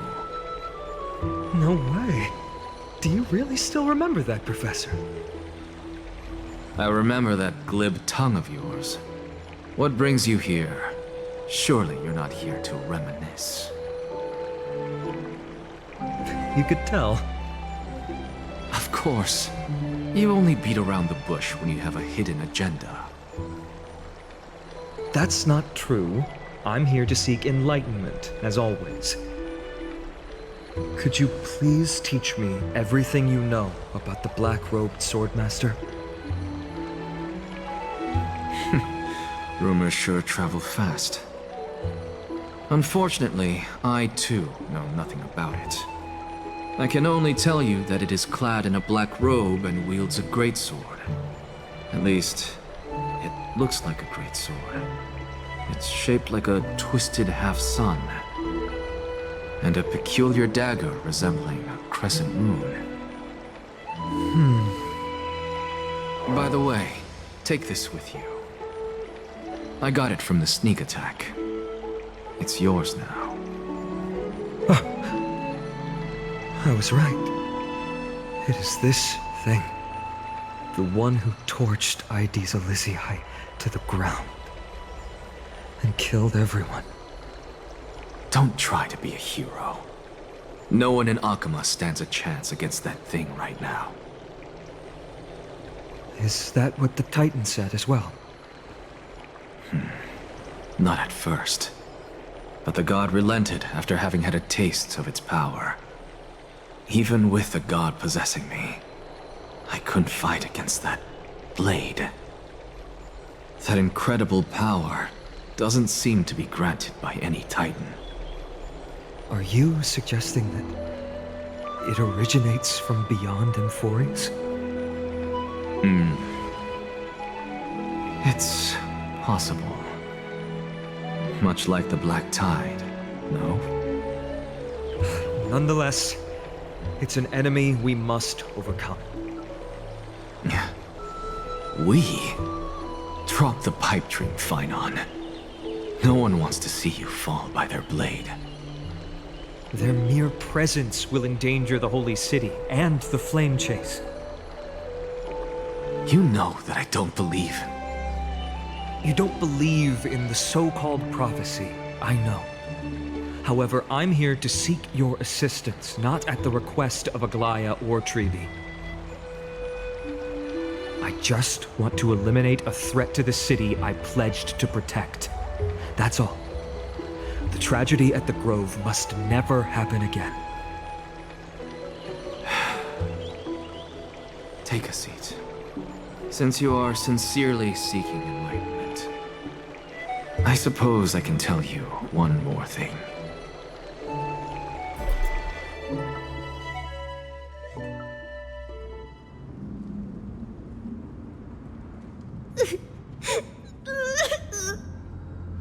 What's wrong, Trian? Nothing. Just remembering what happened at the Grove. Monster in the black cloak. So scary. Everyone in danger. Nightmare. I can't forget. Don't be scared. There are no bad guys here. Didn't you save everyone with the Century Gate, Trian? Trian threw it away. Far, far away. It's never coming back. We got back safe from the grove because of you, Trianne. You're the reason the flame chase journey can continue. Sorry. Trianne feels a bit dizzy. Why are we here again? For the same thing, of course. Remember? Tomorrow we will reveal the prophecies passed to everyone. But first, we need to restore the memories that have been blurred by the fragmentation. We hope to present the full truth to everyone without hiding anything. Since Yanis caused the fragmentation, we can only turn to another Titan or Onyx for help. Also, remember to get breakfast ready for Aggie before the lucid hour tomorrow. Oh, yes! Trianne remembers now! Oh, on that note, we had better prepare some saffron before we meet with the Titan. Saffron? Ah, it's an essential offering for rituals in the Temple of the Three Fates. You think we shouldn't go to Orynyx empty-handed? Yes, it's also a symbol of Yanisopolis.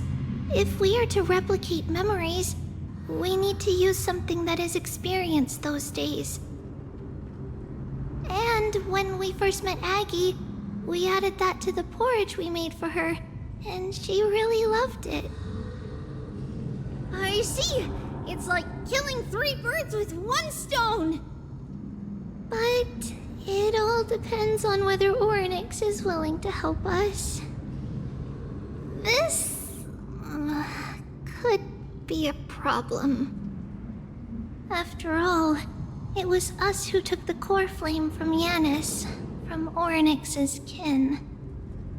We will have to give it a try, if there's truly no other way. In our current state, we probably can't do anything to them. We'll cross that bridge when we get there. Leave it to Trianne. Trianne knows how to play cute. In any case, let's look for saffron first. I hope there's still some left in the temple, untouched by Mikador's soldiers. I remember that aged saffron is preserved in sealed jars. Let's be on the lookout as we go.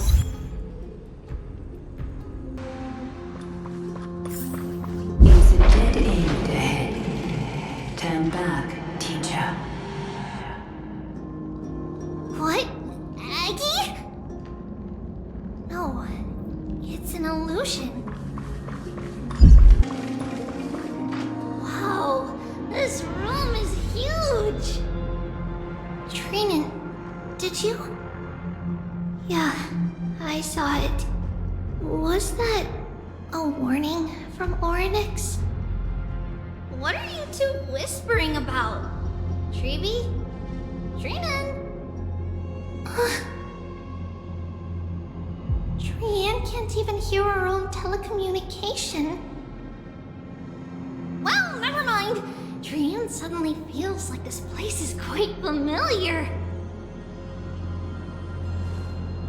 Oh, there's a whiff of safari in this room. It's right over there. Over here! Follow Trianne! Trianne, slow down! Even if separation is our fate, a futile death is not the solution.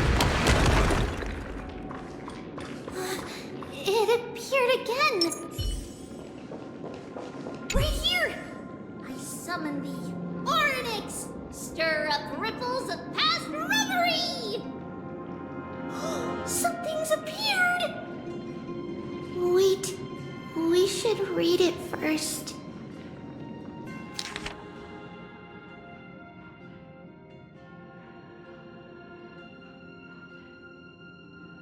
Wait, this is a letter? It mentions something about saffron and Tribbios? Isn't that name... Never mind that for now. Why is this letter here? And how did Trian sense it? Could it be... our lost memories? Is it possible that we were already noticed by Oryx and entered their trial? But why haven't they said a word? Oryx has the whims of a child. Perhaps they're toying with us on purpose. Come on, this isn't the right time to be playing games.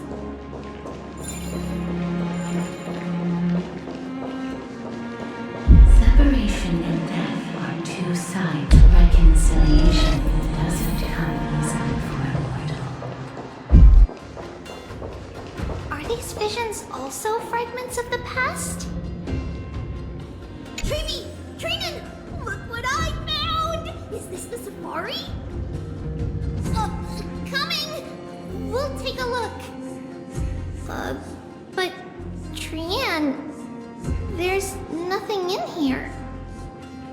What? It was right in the stolium. Huh? There's really nothing here. That can't be! I swear I saw it! I swear! Trian is telling the truth. It was right there! Where did it go? Trinan, Tribbie, why aren't you saying anything? Trian can't seem to hear you at all. We were just lost in our thoughts. Don't worry, Trian. What you saw was likely, Yanna's hair. We must have startled it away. Okay. Could Oryx be trying to make us falter? But why would they do that? Something feels off. Tribbie, don't you think this temple is a little too quiet? What do you mean? It might just be an illusion, but Trinan wonders, is Oryx really putting us through a trial?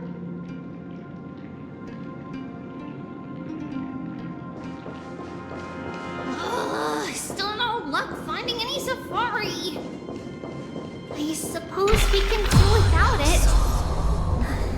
Let's try to convince Oryx. At least they didn't toss us out straight away.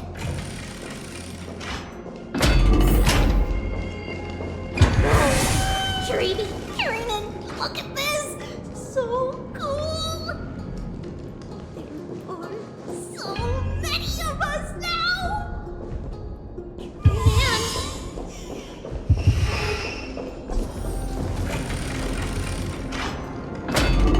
It's really quiet in here. Do all Titans live in dark places like this?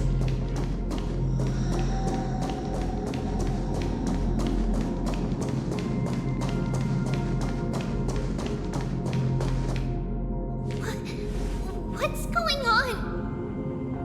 Oryx disappeared?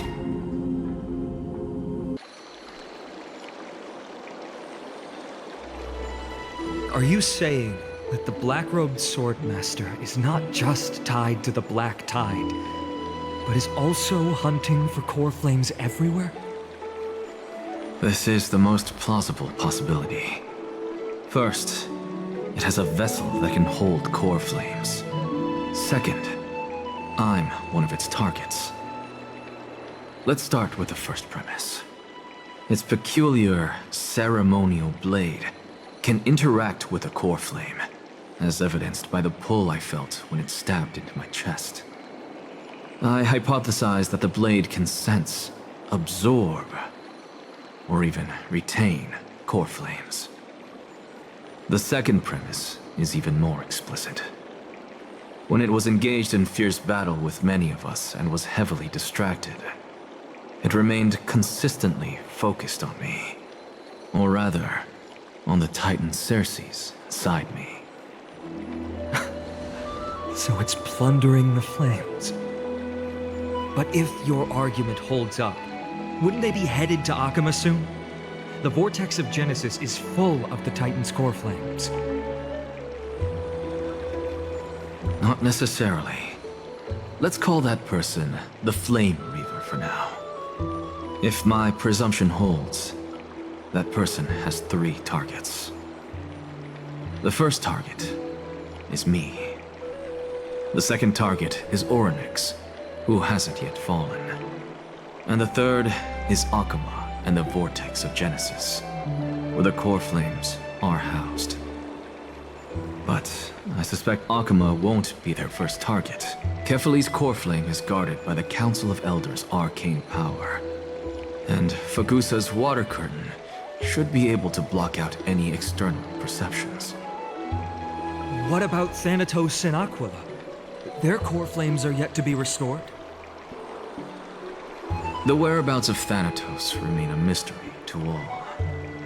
As for Aquila, can you fly? No, I can't. Why are you asking that? Can that Swordmaster fly?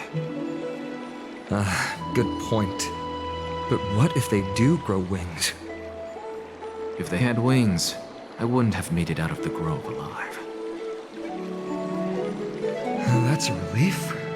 Anyway, since the Flame Reaver has 2 targets, we need to move fast. With the distances between Akama, the grove, and these potential targets, I believe we should bolster our defenses and... Bad news, Phainon. Tribbie is missing. The last time the 3 of them were seen was in... the Abyss of Fate. Orynyx! Are you in here? No response at all. Did they foresee that we were coming and hide in the fog? Or...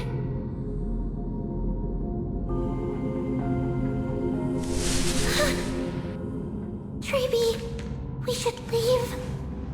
This temple has other people in it. What? Oh. Listen, footsteps. Fast ones. 3 or 4 people coming this way. Come on, we need to hide. Whoever they are, we can't let them see us! Tribbie, Phainon, come check this out! What's this? Trian feels like... it's so familiar.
We only saw the 2 of you collapsed on the side of the road when we arrived.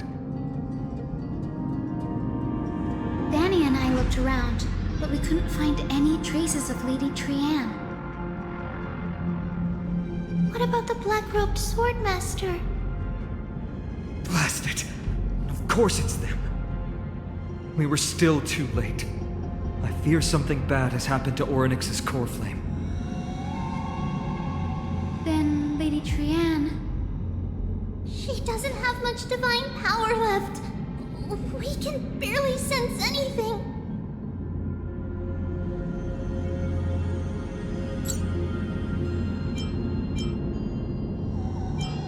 That you're both safe is already a blessing. Everyone, we must take action now. We should split into 2 groups. One group will stay in the Abyss and meet up with Aglaea's reinforcements, then search for Trianne's whereabouts.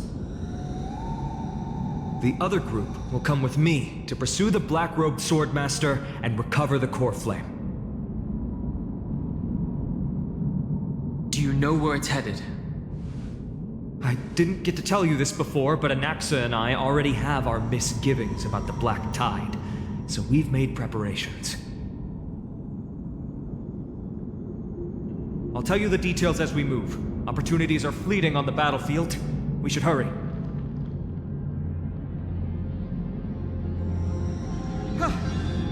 Lord Phainon! Lady Tribbie and Lady Trinan. I'm glad you're all right. Did Aglaea's people get here?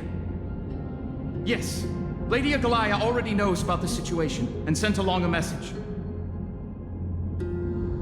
Phainon, I understand that Swordmaster is of great importance to you. But if you charge in without a plan, I fear that you won't be the only one who dies in vain. I understand. Hatred is a hero's deadliest poison. I have no intention of fighting alone. If that Swordmaster really is related to the Black Tide, the Chrysos heirs must not take them lightly. I have indeed planned to return to the Holy City and discuss the strategy with Aglea. We'll need all the help we can get for this encirclement. Why don't we split up as previously discussed? Hyacine and I will stay to regroup with the reinforcements. You go back to the Holy City with everyone else and tell Aglea about your plan. Trinan will stay in the Abyss too. That way, both sides can communicate with each other if anything happens. Thank you, everyone. Partner, Tribbie, let's go.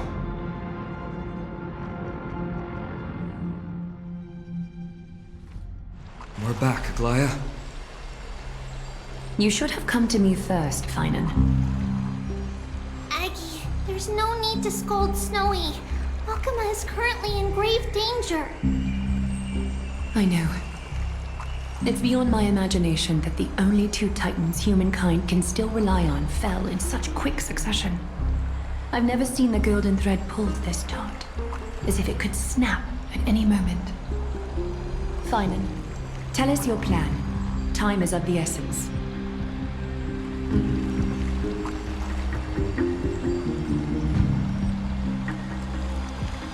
This being is not just hunting titans, but taking the core flames too? Yes, just like the Flame Chase journey is doing. Professor Anaxa thinks the Flame Reaver's arrival is likely a sign the Black Tide has spread further.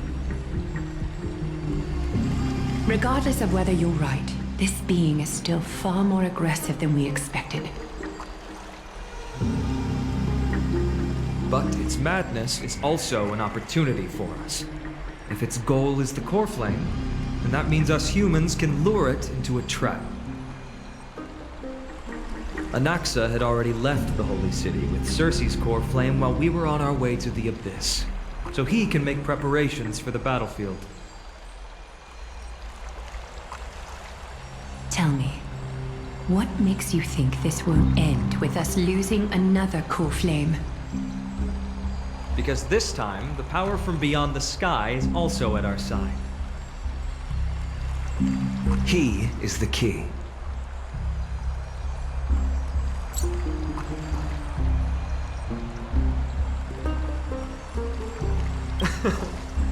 We need your other companion, too. Ma'am, do you mean me? I see.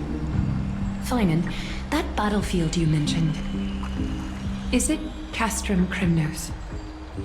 Yes, I'm sure everyone remembers the astonishing miracle our partner here performed with his companion during the battle with Nikodor, and how they awakened Castrum Kremnos' past. That will be the key to our victory. We will use Orynyx's power to once again open a passage to the past and lure our enemy inside.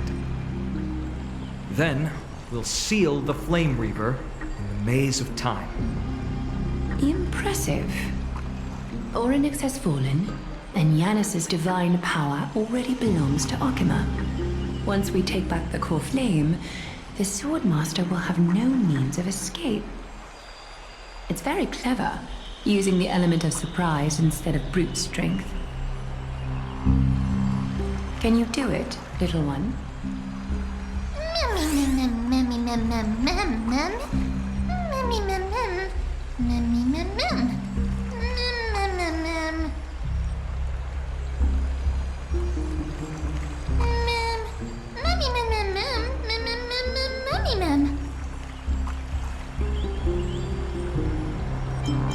Oh, come on!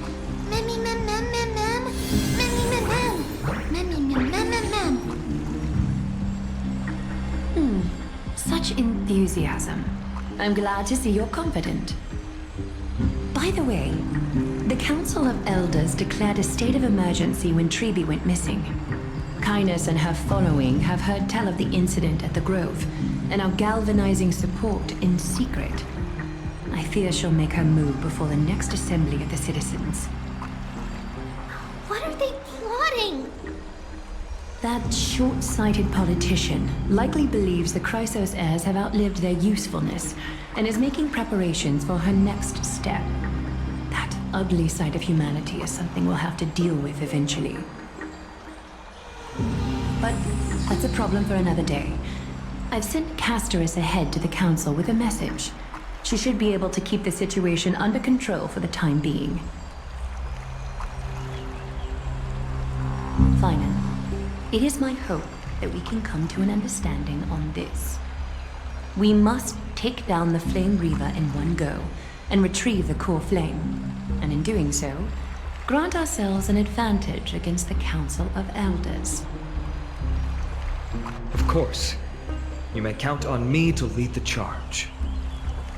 I apologize for tasking you to spearhead the plan once again, but Akima is currently beset by enemies from within and without. The situation brooks no delay, and we have precious little time to confer and discuss the plan with you. That being said, you are the key to our success, and I shall respect any decision you make.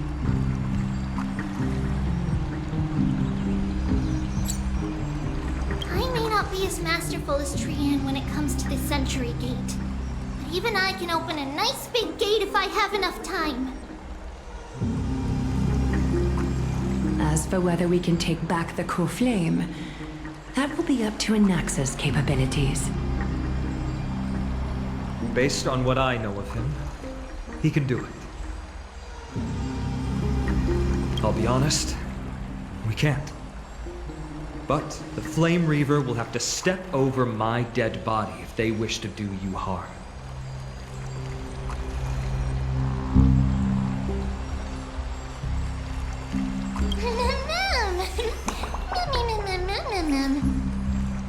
We are grateful to you for your aid, and to the rest of you as well. Now, let us be off to begin the hunt. May carefully sharpen our gaze and grant us victory over the enemy.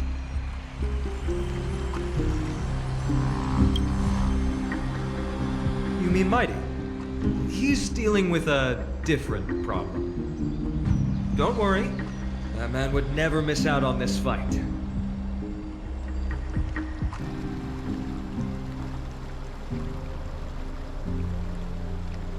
Farewell, my dear friend.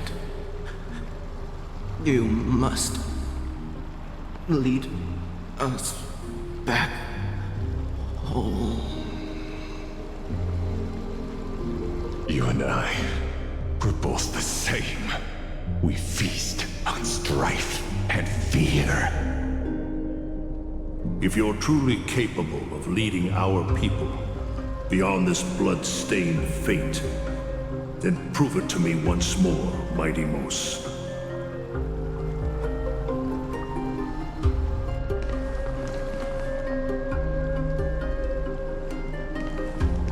I knew you'd be here.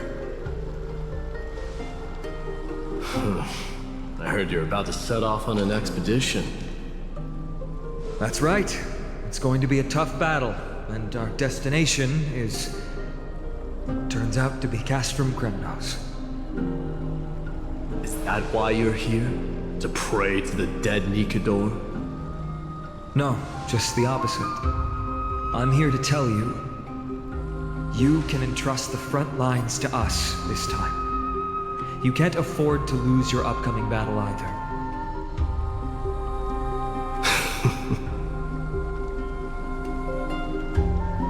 Have you heard the story of Geocles the Mountain Breaker? Sounds like you've spoken with Cartonus. That's the name of the legendary mountain dweller, right?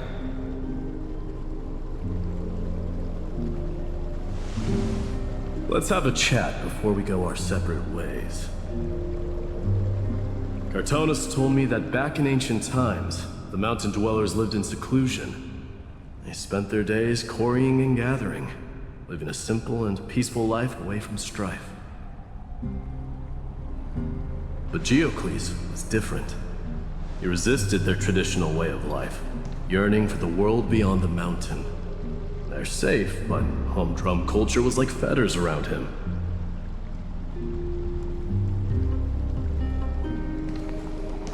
He sounds a lot like you.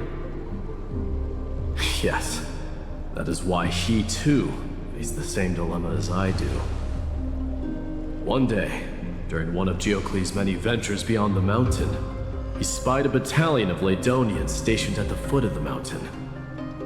The Laedonians were at war with their arch-enemies, the Companions, and they used the mountain as a base to carry out guerrilla warfare operations. When Geocles, who had taught himself the common tongue, approached a soldier, he learned a shocking piece of news. Laedonians were planning to plant mines and explosives all over the mountain, and then lure their enemies within. With danger lurking with every step, the mountain dwellers' homes were no longer safe.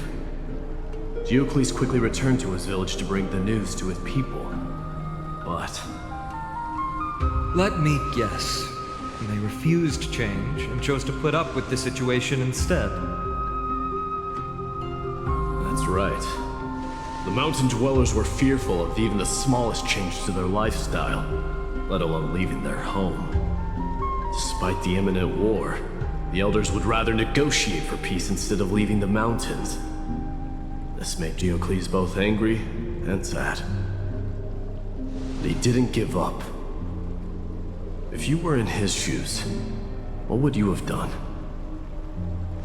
Lead my people on a resistance, perhaps. I'm not sure. I can't think of a solution that would make everyone happy. A solution that would make everyone happy, huh? That's how naive we are. Well, let me tell you what Geocles did. He took the mountain dwellers' store of gemstones, traded them with the Laedonians for a massive amount of gunpowder. But he didn't do this to fight the Companions. Under the cover of night, he set ablaze the forest surrounding the settlement, forcing his people to flee the mountain. That great fire marks the beginning of mountain dweller history. Since then, their people became part of civilization, and giants became a common sight in the Holy City. Meanwhile, that mountain they once lived in has turned into little more than foam inside the black tide. But leaving their homeland also brought many mountain dwellers misfortune. They were hunted by Kremnoans or enslaved. Indeed, that is undeniably also part of their history. But that is Geocles for you. The merits of his actions, or lack thereof, have been scrutinized by many, historians nevertheless hail him as the Mountain Breaker. Why do you think that is? It's simply because he took action and enacted change with his own hands. He didn't try to make everyone understand him, nor did he even waste time trying to make everyone happy. He started a great fire and burned the shackles of tradition to ashes. And then forced everyone to march toward the coming of a new era. You've made up your mind, haven't you? I'll be leaving Akuma soon to fight the great darkness of this world. To shoulder Nikador's destiny. So, listen well. If there comes a day when we meet again on the battlefield, and I stand opposed to the flame chase, remember to stab your sword into my back through my 10th thoracic vertebra. That's my weak spot, and the only way to kill me.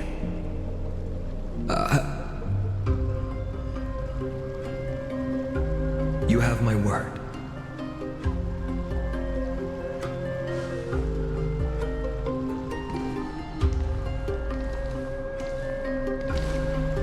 Go now. The battlefield calls. Send that flame-thieving hyena to their death. If you find yourselves with no other recourse, pray to that blade in the sky. Loudly call out the name of the new god.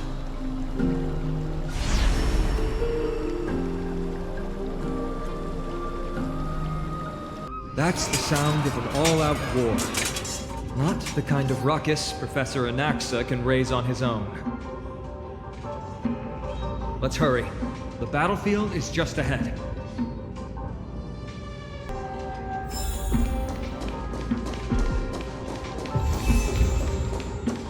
No way. A Kremnoan?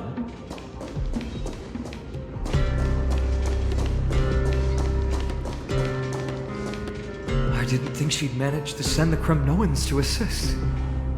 Brave warrior, what's the situation on the front line? And Ackerman, why are you here? What? Didn't Aglea tell you? We have been instructed to assist you in trapping the Flame Reaver. Aglea, that vile usurper. I spit on her name. Our king will be back soon. He'll be able to deal with you and that black robe.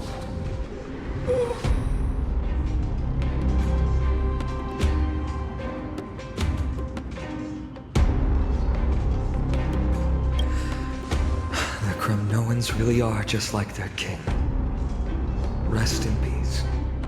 May your glory last forever. Did they come to fight on their own accord?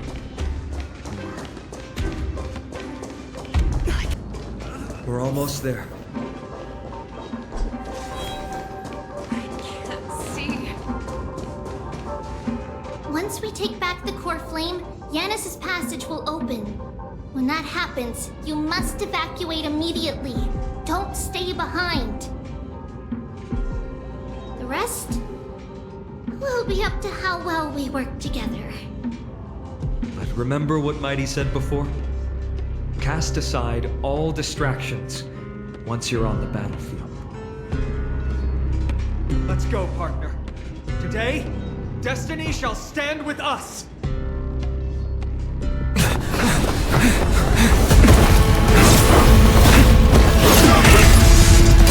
Finally! Then, it's all yours!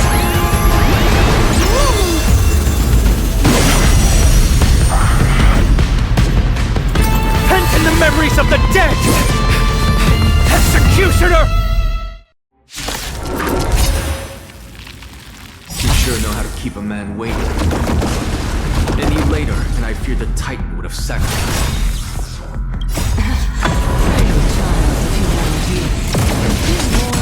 Keeping you hale and whole against that blade than it is in seeking the truth of the world.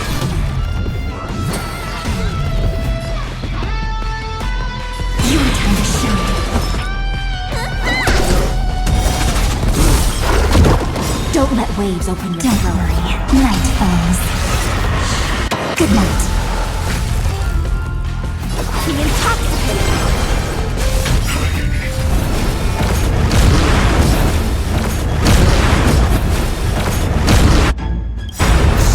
In the Abysses levels, your cries rise!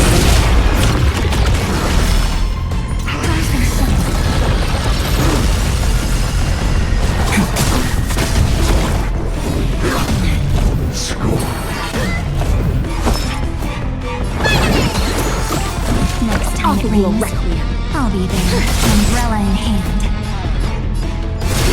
Not thinking of running, are you? Again.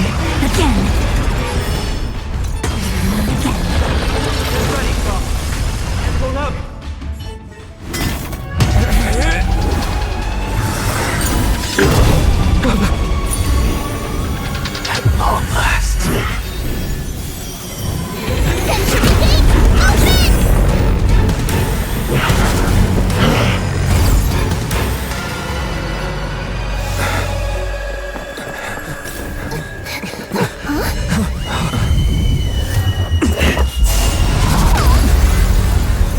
How embarrassing.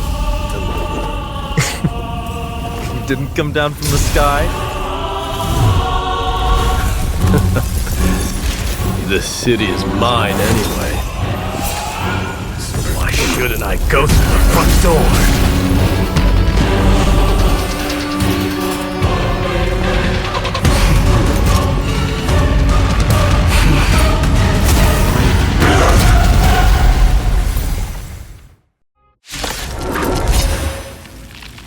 Minion of the Black Tide. I, King of the Kremnoan Legion. Long time no see.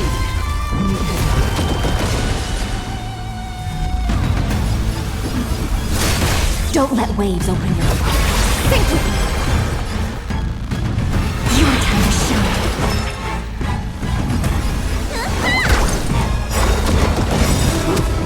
Such petty truth.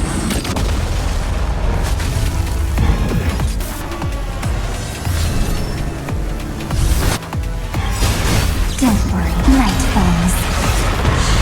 Good night. Offer you a requiem. Time for some sweet dreams. Need a doctor? It's the self-destruction. Let's send the doctors to examine.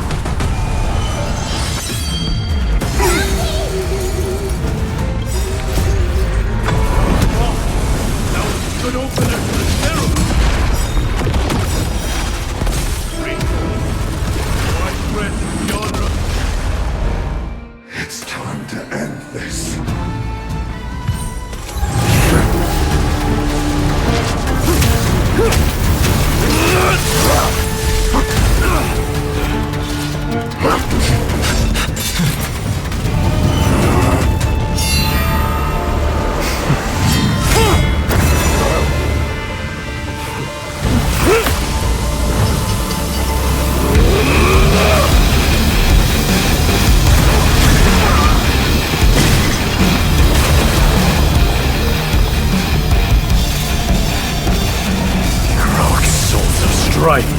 Heed my call! I am the Lance of Fury. The agony this world needs!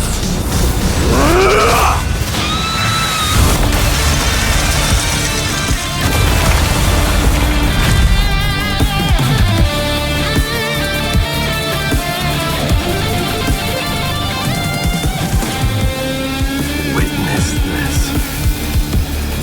New God has come to Castrum Kremnos.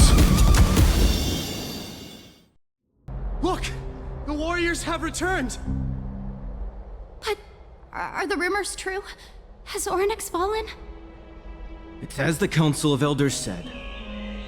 We face a dangerous threat. Yet the Chrysos heirs are only inciting more chaos.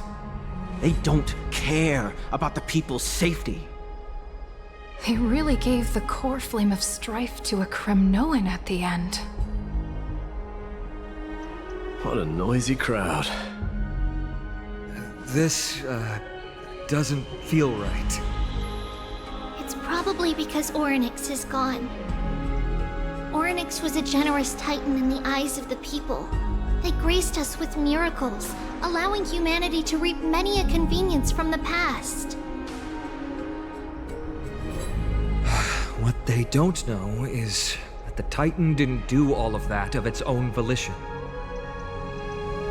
Regardless, the Titan has fallen, and we must surrender Orynyx's core flame. A meeting with that woman again so soon? I just can't catch a break. Professor Anaxa, why don't you find someplace to rest first? Matters that require Aglaea's attention are piling up. You two meeting again will, forgive my honesty, only distract her. Just try to stay on your best behavior, if you know what I mean. That's not up to me, I'm afraid. I've been trapped in her prison the moment I set foot in this holy city. The price of having a Titan living in my head, I suppose. Don't worry, I don't want trouble either.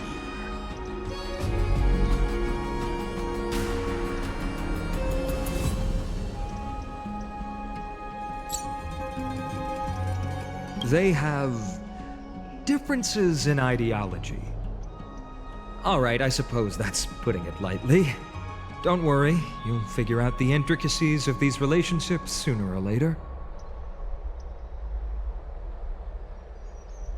I'm sure you don't need my help handling Orynyx's core flame. So I'll be off. I have some personal matters to attend to. It somehow feels like D has closed himself off even more after he completed his trial. Yeah, a lot has happened in the past few days. You've been lost in thought for a while now too, Tribbie. Did Phainon bring news? Yes. She has found Trian. She was at the bottom of the valley outside the temple. But that's where the good news ends. I'm sorry. It's alright. They also found someone else besides Trian. He was no better than a corpse when Phainon and Hyacine arrived. He had suffered more cuts than could be counted and leaped off a cliff from a great height, all to free Trian's body from the clutches of the black-robed swordmaster. What a brave soul. Do we know who he is? Yes. It's Crateros.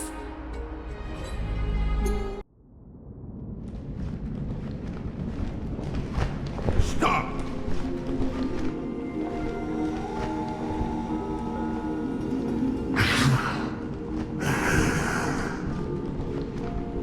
If you want this girl dead, you'll have to kill me first.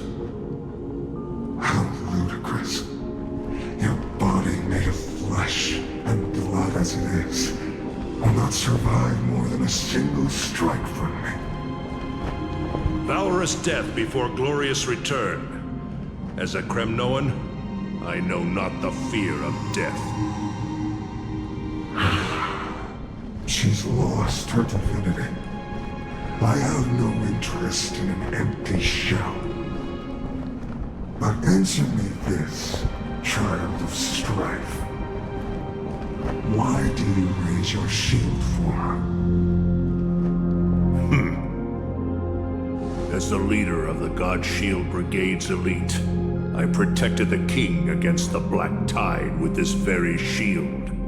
And And I've done this over and over, hundreds and thousands of times. A pathetic killer like you could never understand the weight it bears. Pity. And crumble like rusted iron. Good. Supreme glory shall be mine, as I indulge in the libations and incense offered by my descendants. Come, let us fight! For Kremnos! For my king! For Amphoreus!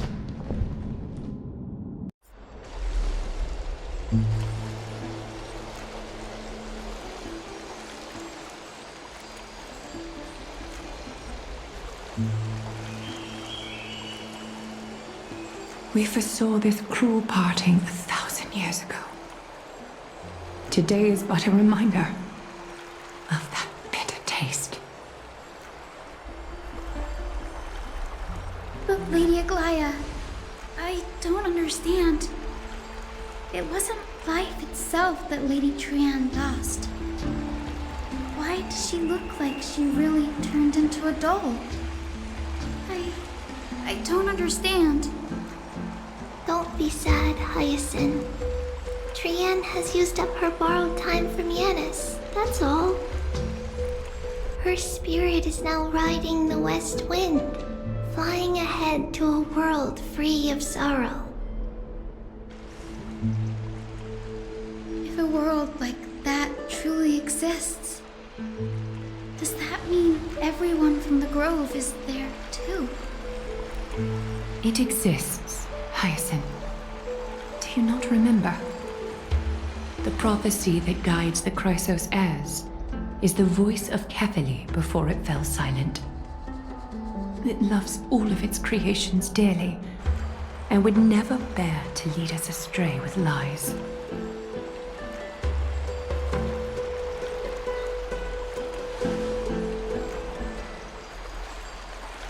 What about the Kremnoan veteran?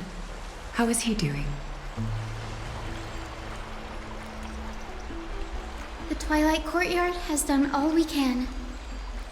Even so, we've only managed to keep him from breathing his last. I had to use the Sky Priest's techniques to help him to walk again. But if light ever disappears from Akama for good... No. Let's hope that never happens. This is already nothing short of miraculous. When we found Kradros, he was no better than a corpse.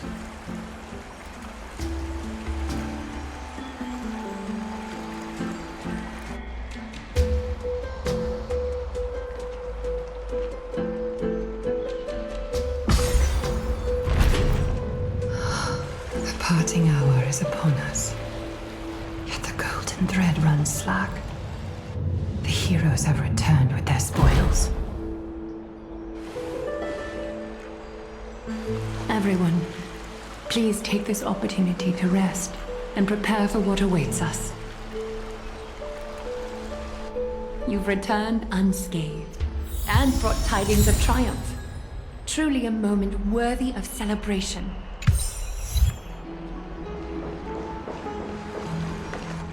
It's incredible to think that we returned Nikedor's core flame not so long ago. It wouldn't be an exaggeration to say that you and your friend's arrival has melted the glaciers of history.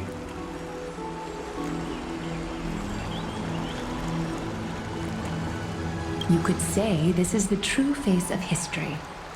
It slumbered for 1,000 years, only to awaken for this one moment. Alas, now is not the time for a study of history. I do not see Anaxa around. Was this under your instructions, Phainon? Yes, it just seems much more efficient than letting you two go at it endlessly. A rash decision. After all, he still bears a cruel flame with him. I do concur with your assessment of efficiency, though. Now, let us table the issue concerning him for the moment. The more urgent matter is the core flame of Orynyx. The Chrysos heirs had initially crafted a plan regarding the order to return the core flames. For titans like Orynyx and Circes, who harbor no intentions of harming humanity, our strategy entailed assuming their divinity only at the very end. But this unforeseen turn of events has thrown everything into disarray. If we don't return the core flames to the vortex of Genesis, and we leave the Titan's divine positions vacant, we can't even begin to imagine the disaster that would follow. But the most pressing issue at hand is that we haven't found the Chrysos heir capable of bearing Orynyx's divinity. Phainon, Castorice, Mydei, and Hyacine. Tribbie and I devoted a millennium scouring the world, only to find these few people. Only a chosen few possess the capacity to assume divinity, the elite among the Chrysos heirs. We would never hastily extend our invitation without first verifying their potential to bear such power. Yet we cannot compel anyone into divinity, as it would be no different from sentencing them to the gallows. Truly a dilemma. Yeah. How about letting him give it a try?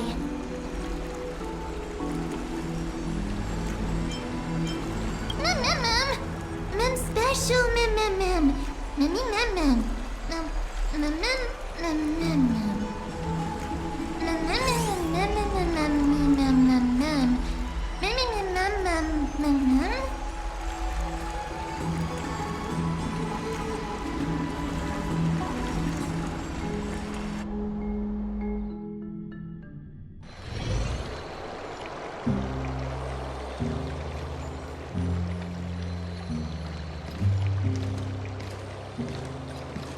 I see the Reaper has forsaken you too, teacher.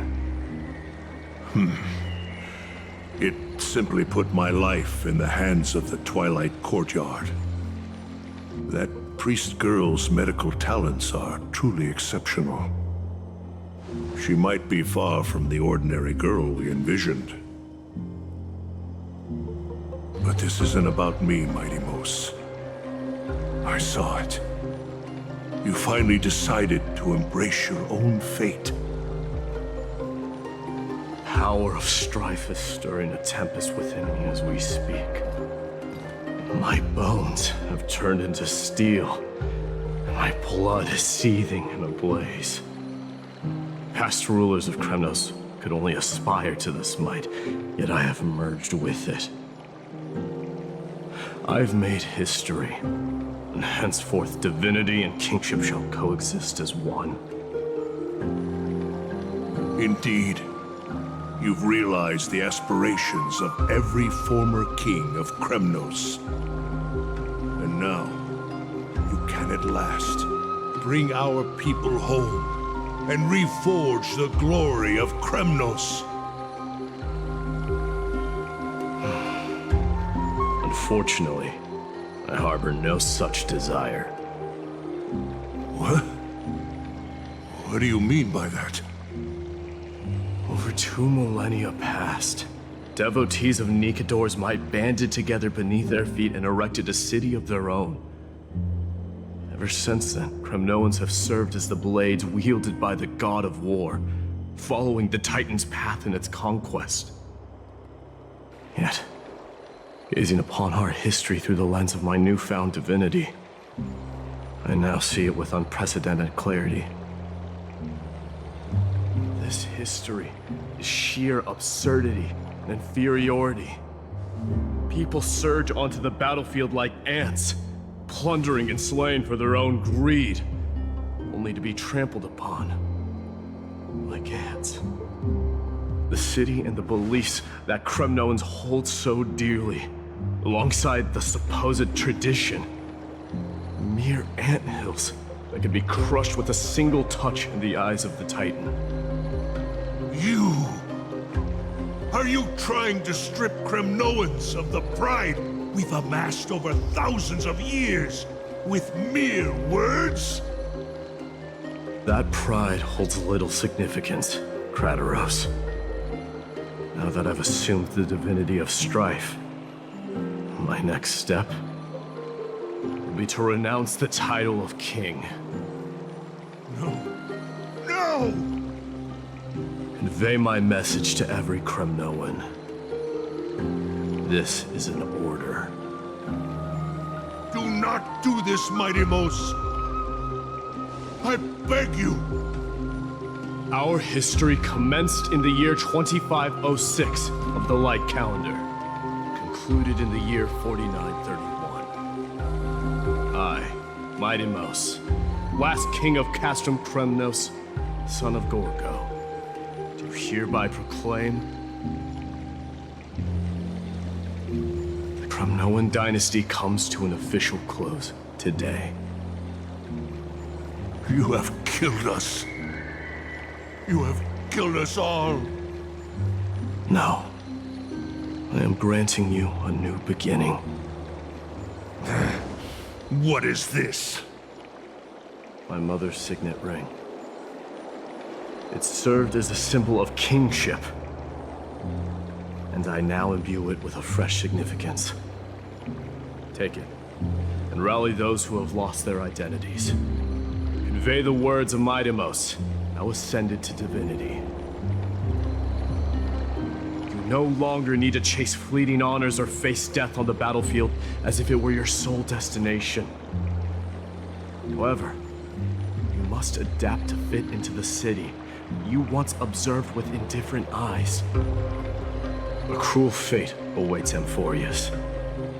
No matter how illustrious a dynasty may seem, crumbles to rubble and gravel before formidable foes. Yet, you shall tread the only path out, one that leads to a brand new world at its end. Why task me with being your messenger? Why not explain all this to them yourself? Because only humans can guide the path to be trodden by humans.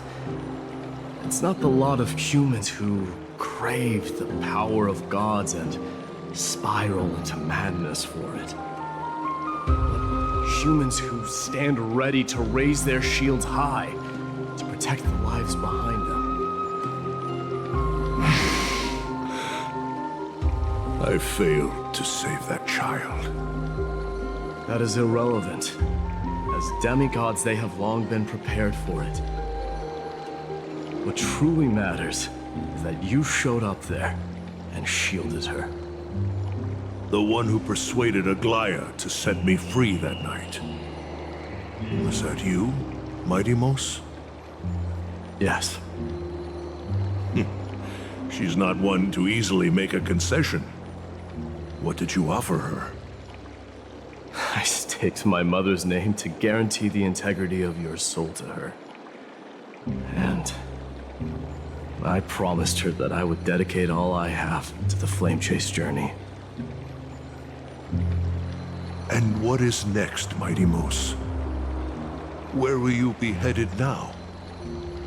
To the place where I belong, to fulfill my promise.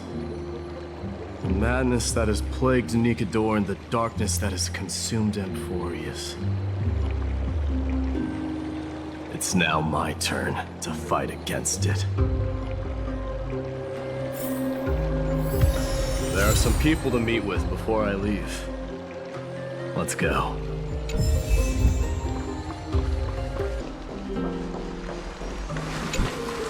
You're here, Mydei.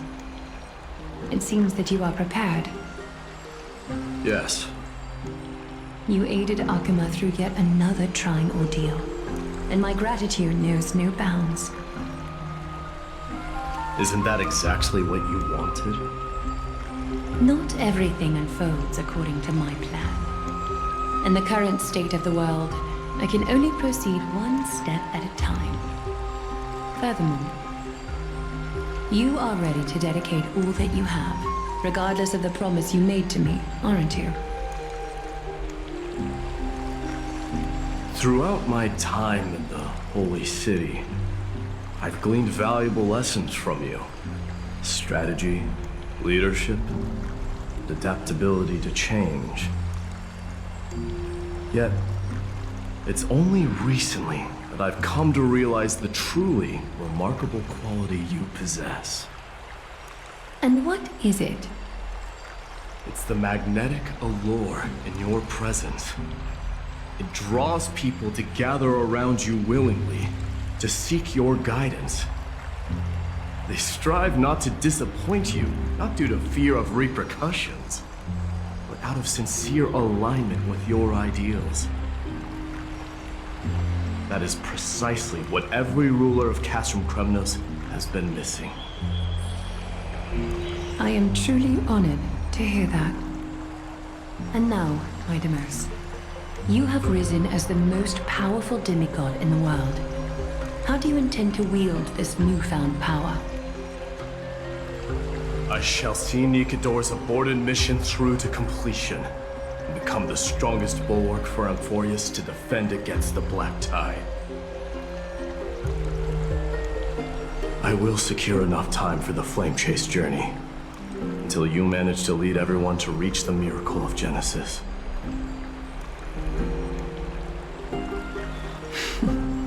Mydei, a new chapter awaits Amphoreus. Yet, the one who guides the people to the destination need not be you and I. Huh. What did you see after assuming Nestia's divinity? Despite the passage of 1,000 years, every word of that prophecy remains as vivid as ever.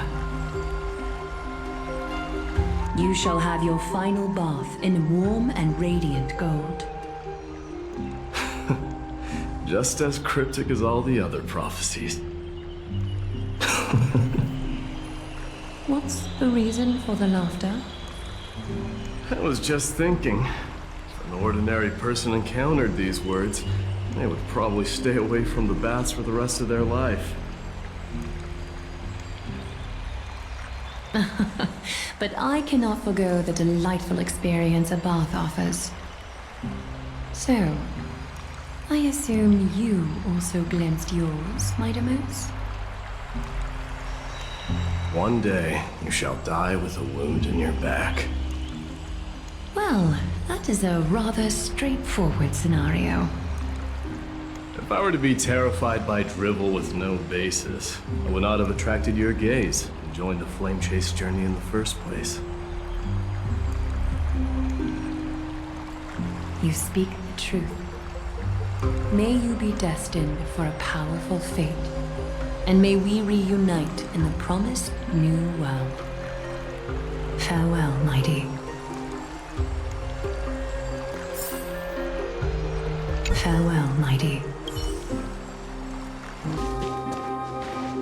Is Lady Tribbie not here? Lord Mydei! Hyacine. So you are the physician Krateros spoke of. It's no wonder then that he was pulled back from the brink of death. You have my gratitude. I can take that as a compliment, right? I've heard about what happened at the Grove. I'm deeply sorry for your loss. I've heard far too much about death and grief recently. To quote Lady Tribbie, we should all focus on tomorrow, shouldn't we? That's a valid point. You've always been the most optimistic one among us. Well, I must say, it feels quite incredible to see a new demigod standing right before me. You should prepare yourself as well. Humanity has already taken hold of strife. And one day, it will also reach the sky. Do you really believe I can do it? Even my ancestor, that hero of legends, couldn't conquer the core flame of Aglea. Given your good rapport with the demigods, you should know that the path to assuming divinity is never limited to swords and spears.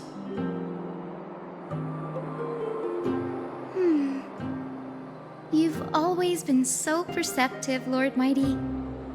Rest assured, if fate has truly selected me, I'll be ready. Right.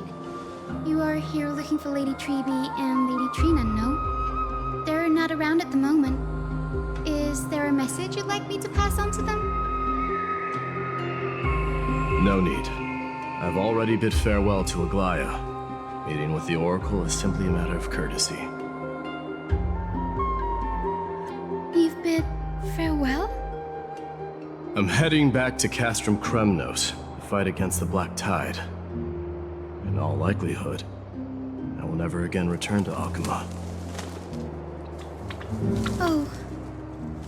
On second thought, there is something that I'd like you to help me convey to them. I'm all ears, Lord Mydei. I'll make sure to convey every single word. Tell them that there is no longer a need to send scouts behind enemy lines. With a single message, the Lance of Fury will target anyone who dares oppose Akamma.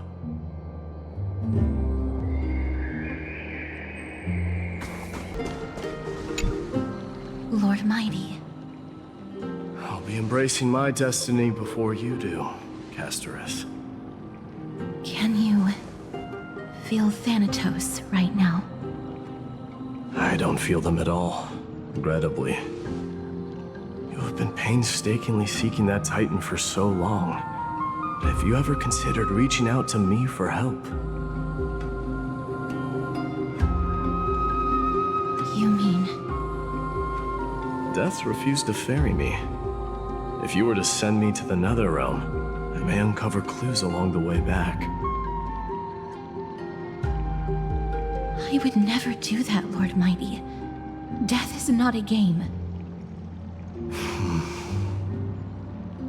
You're right. That may very well be the reason why my people have struggled for millennia. They underestimated the significance of death. So, are you returning home alone, Lord Mydei? Returning home, you say? Maybe. At this moment, Castrum Kremnos is not just my birthplace, but also my fated destination. Work harder, Castorice. Go and do what you have to do, so that the trials we have endured may have meaning. I will, Lord Mydei. May we reunite on the other side, where the warm west wind blows.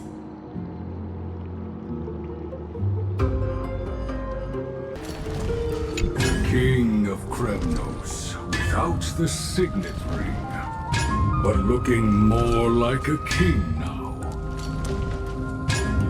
No longer the king, Grand Craftsman. Matters not the title.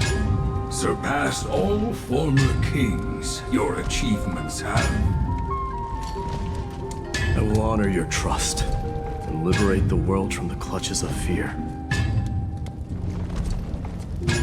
Nevertheless, I must request that you continue to watch over Phainon, Cartonis. I have a feeling that his fate will weigh heavier than all of ours combined. Keep Phainon in mind, I will. Return to your home, brave king. Together with everyone, I shall remain here. That thunder from Castrum Kremnos, we wait to hear.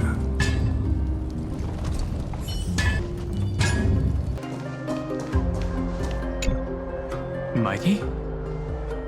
Outlanders? No. Trailblazers.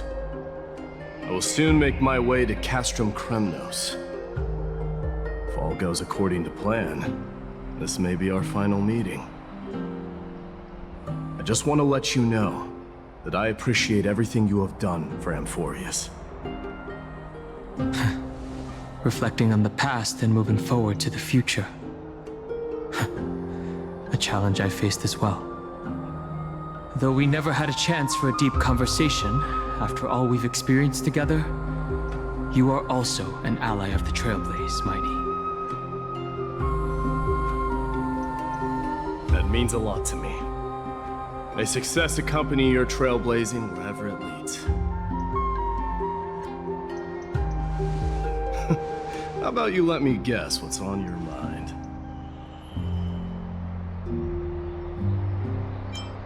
Are you gonna say something insane again, Trailblazer? What are we going to do without you?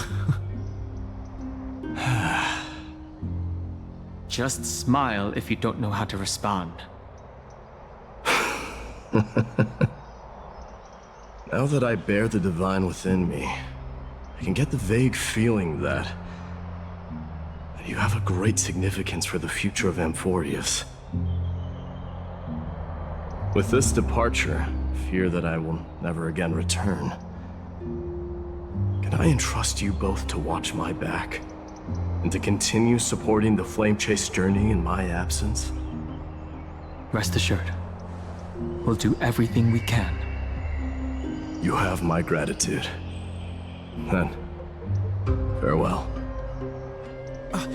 Hold on. Yes? Let's at least snap a photo together to capture this moment.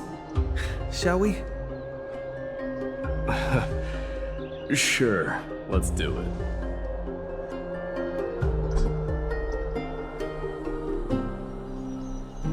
Let's at least snap a photo.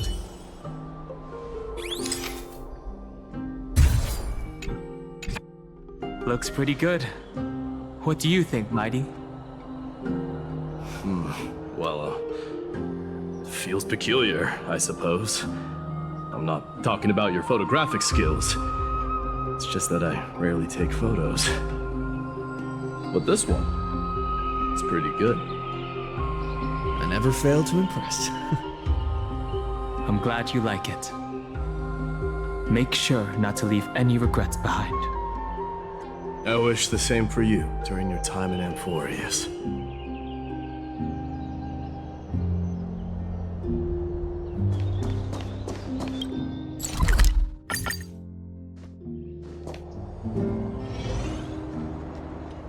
The prince is here! Run! Hold on! Lord Mydei isn't the prince anymore. He's now the guardian of Amphoreus! What's going on?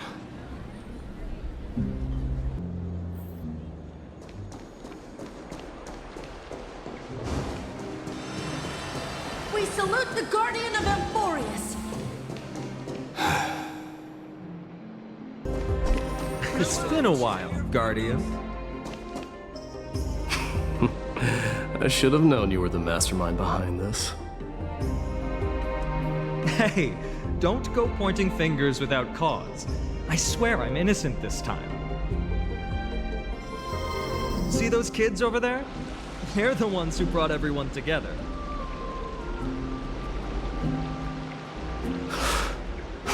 I admit, that took me by surprise. Were you seriously just going to sneak off without a word with me? Well, I was actually on my way to bid farewell to you, but ended up running into this. Oh, that's quite an honor, I suppose. We better not leave them waiting too long, don't you think? The road to Castrum Kremnos from here is long. Perhaps it wouldn't be a bad idea to take a moment and etch their faces in my memory one last time.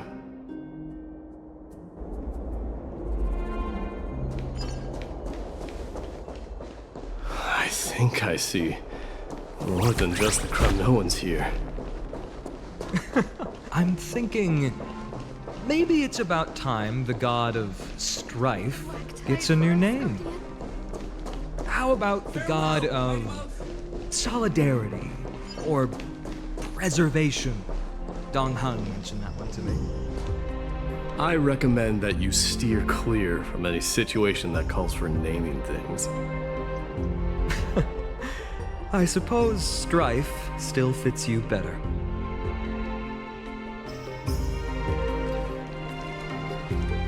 All right.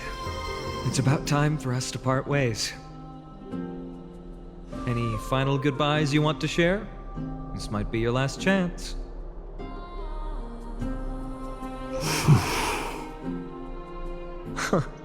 Why so quiet?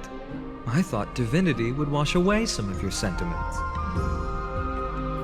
Do you truly feel as carefree as you seem?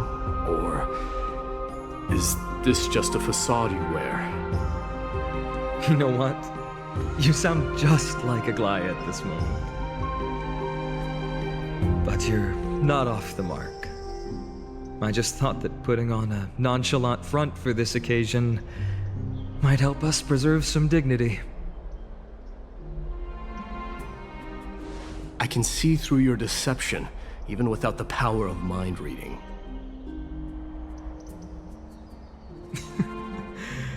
Am I really that terrible at controlling my facial expressions? Well, with that said, thank you for aiding me in defeating my archenemy, Mydei. No need to thank me. This triumph brings no delight, nor does it signify closure. You understand that more than me. Indeed. In the end, I still haven't unraveled the mystery behind that black-robed swordmaster. And I can't even ascertain their demise. Maybe I've never managed to cut off my destiny. But that matters not. Pain may be cured, but scars remain. This should not be effaced. Even with the divine might of Ornyx, you cannot stop the past from leaving its marks in our blind spots. Can you genuinely let go of everything as soon as that swordmaster is dead? That's impossible. Revenge is merely an obligation that must be carried out, and no one can find mental fulfillment through it. You're right. Look forward. Chew up and swallow your past. And make sure emptiness and bitterness are not the only flavors you know.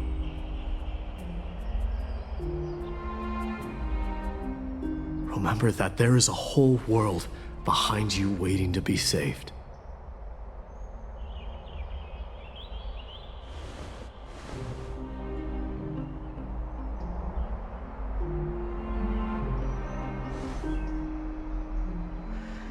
I will keep that in mind.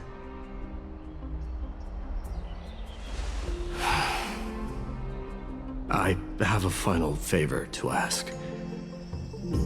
Please look after the Kremnoan warriors in my absence. They will undoubtedly face challenges while assimilating into Akama. It is my sole regret that I cannot stand by them during this time. Do not worry. Leave it to me. And, while I'm at it, I'm going to find out if the Kremnoan language is really missing that many words.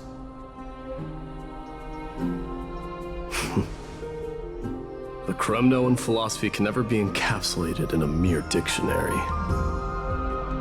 But if there's a chance in the next life, you should come visit my library.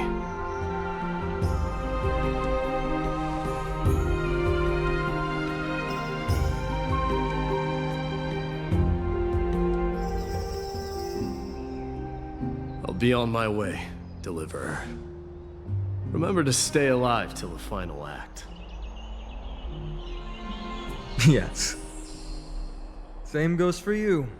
Don't die too easily.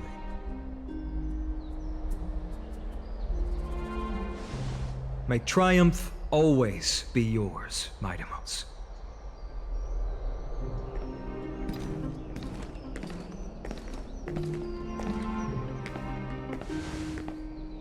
Oh, right. One last question. Go ahead. You'd better not leave any regrets behind. Are you the one who told Cartonis about the signet ring? Well,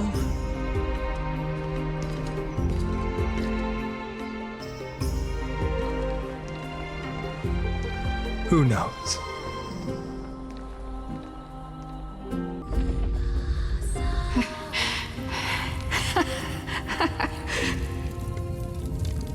Get up, my son.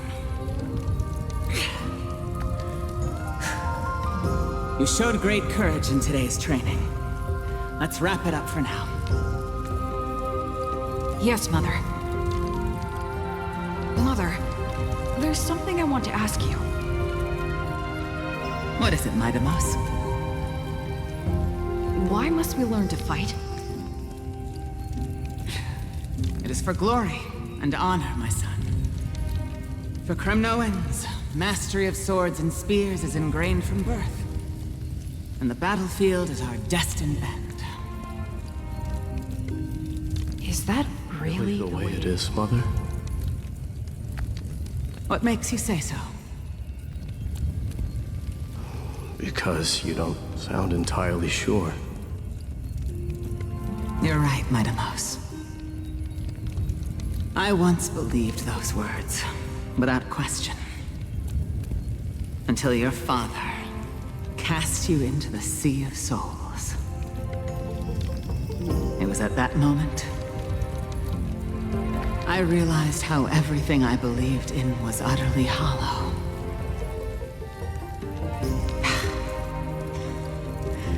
Perhaps the spirit of Kremnos had once existed. But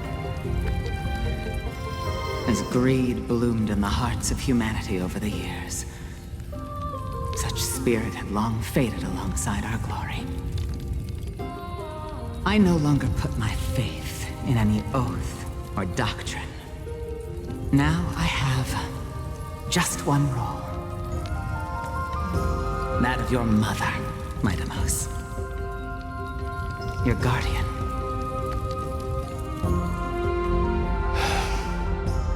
That dream always ends there. The journey back to Castrum Kremnos is proving to be longer than expected. Grateros said that shortly after my fall into the sea, my mother challenged my father to a duel. She died through father's treachery, and I never saw her face.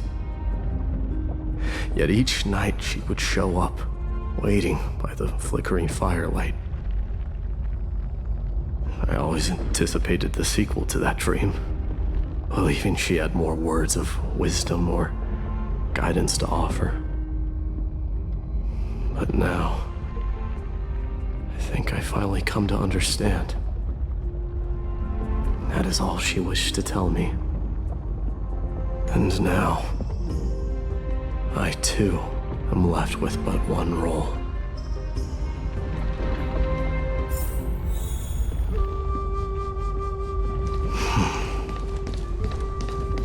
It is time for this journey to reach its end.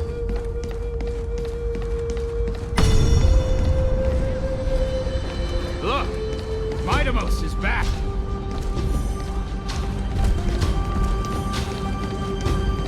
Glory belongs to you! We've got fresh pomegranate juice. Want to try some? Welcome back. We meet again, Your Highness.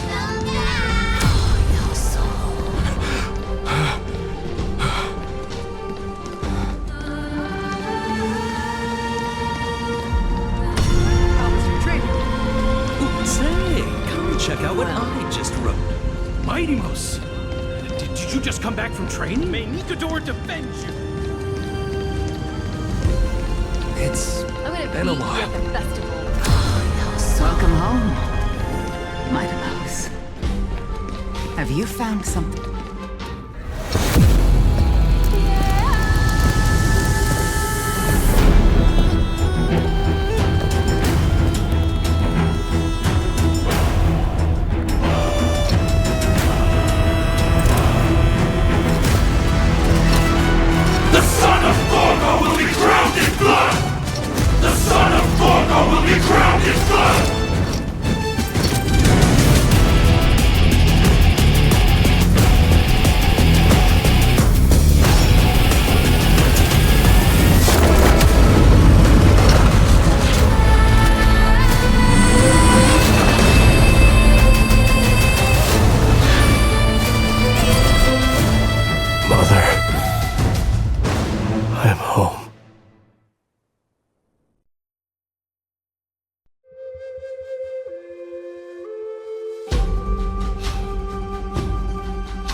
We smell sunlight and the wind of Akama. This was your favorite spot, wasn't it, Trianne? Lady Trianne, why did it have to end up like this? Take it easy, Cass. Departure is a part of life. It's just that ours isn't as tumultuous as it is for ordinary folks. When we started our journey, Yanis had already provided their prophecy. Just like how that Titan divided themselves to create the countless passages in the world.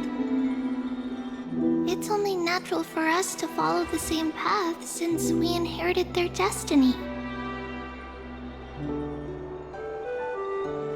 If you don't mind, Tribbie, are you still willing to unveil that past for us? The past regarding the prophecy?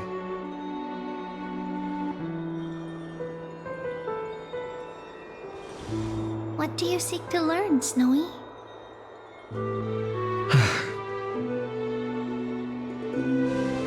Mydei has left the city to face his own fate. That is, the fate of every demigod. We will all eventually let go of our past to follow the same path as his. So, what I want to know is, as Amphoreus' first demigod, what compelled you to take the first step on this journey? And what has sustained you to make it this far without looking back? Despite the fracturing of your body and the numerous departures you have endured.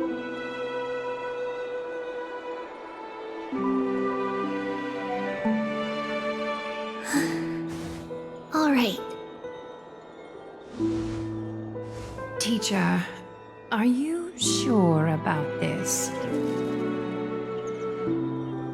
D is already doing what he has to do. What reason do we have to keep it from them? Let's go, everyone. Let's go to the abyss of fate and see how it used to be.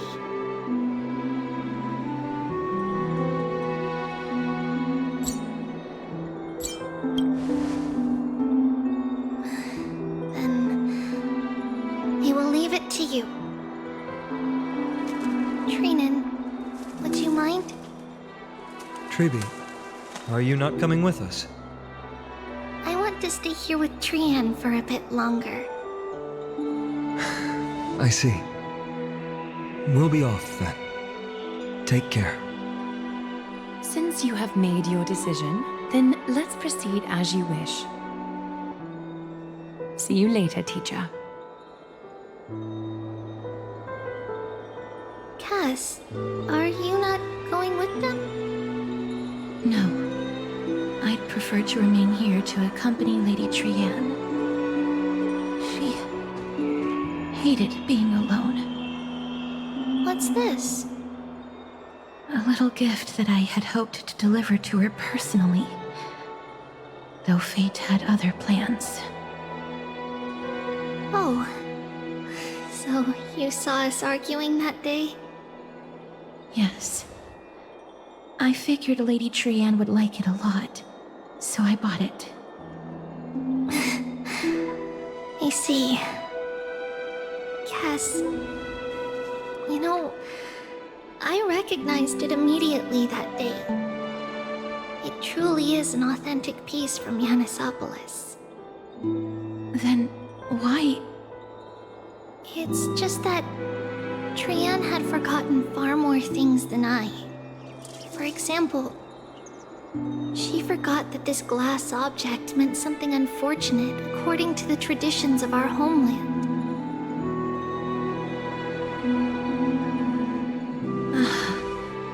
I'm sorry, Lady Tribbie. Should I... No need to apologize, Cass. At that time, I simply didn't want her to be trapped by our past, especially considering how much time had passed since we left home. But now, It might just be the perfect gift for Trian. All shall bid farewell to one, and that person alone will witness the miracle. While you and I have long accepted this absurd fate, they remain fresh and inexperienced. Teacher, don't let the weight of that cruel prophecy crush their spines. But it would be even more cruel if we allow them to ignorantly fall before the gates of the new world. They will eventually need to know the truth. We just need the right opportunity. This, to me, feels like the right opportunity.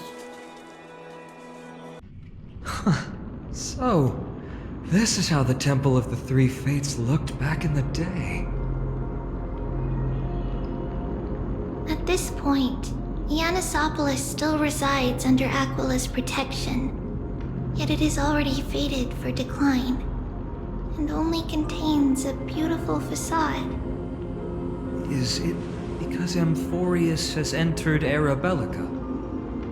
Yes, strife remains distant from this part of Amphoreus right now, but in 5 years' time, at the same entry hour, this temple will become the source of another war. Then, where are you at this time? Right over there. Why does she look somewhat different? It's because we don't quite recall how we used to look. Oh, my apologies. Please don't. We should be the ones apologizing. Come, everyone. It's time to witness our last conversation with Orynyx.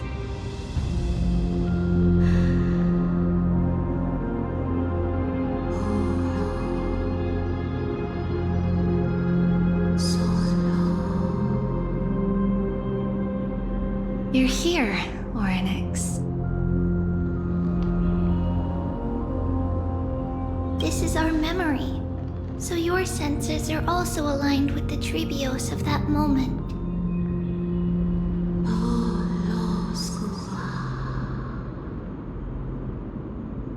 False prophecy, huh?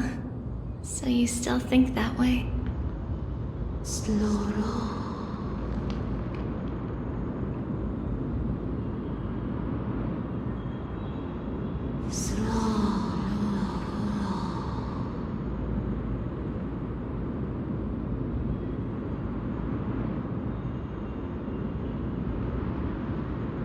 But the black tide has already arrived, and Yanis remains in slumber.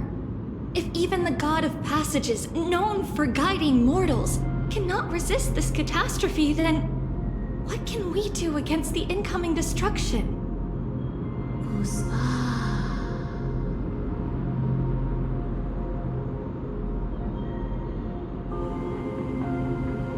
Those chosen by fate would never have their family taken from them.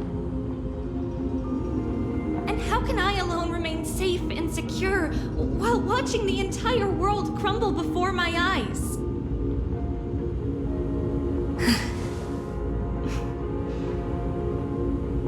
This might be our last conversation, Orynyx. I will do everything I can to protect you from the black tide.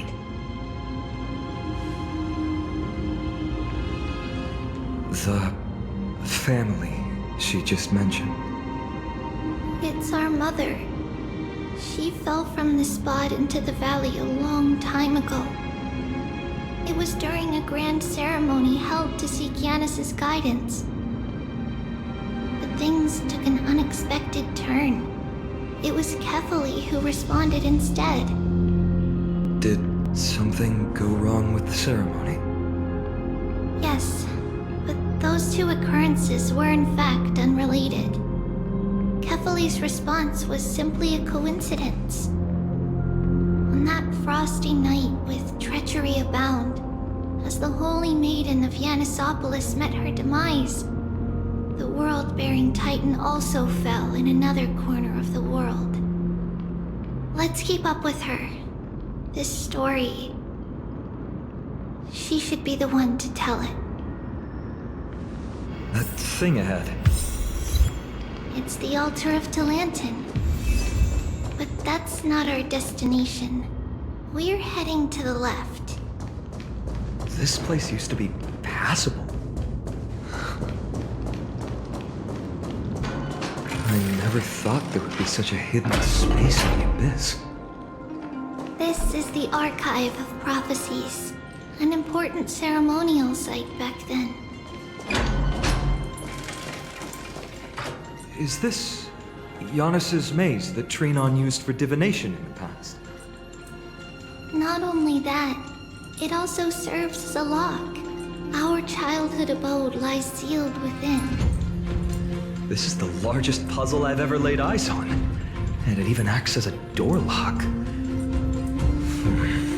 Should have expected something like this in the homeland of puzzles, I suppose. So, how are we going to solve it? Just follow the designated path and let the stone ball fall into the pool twice. Seems pretty straightforward. Even Mydei might be able to complete it in a single try. That's not talking smack. It's clearly a compliment. Mydei. If he were still here, we'd probably take a lot fewer detours to solve our issues. Enough with the talking. Let's just get started.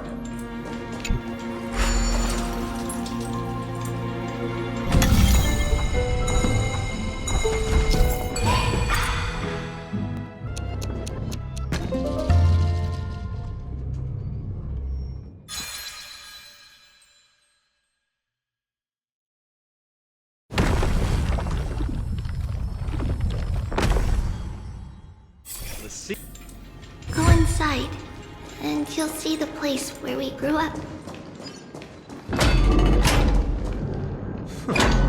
You grew up in a place like this? By the time we were born, the role of the Holy Maiden had already diminished to a mere title.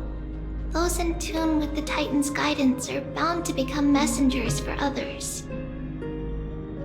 To maintain appearances, those in authority added some embellishments.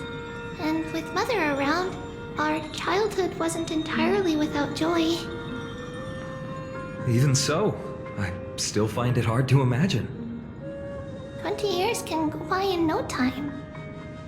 Phainon, for most people, 20 years is a long period of time. Right. Becoming a demigod sure changes how one lives through time. It's hard to believe it's been so long. Your power is exceptional, Little Gray. This place looks exactly as before. Let's explore the room a bit.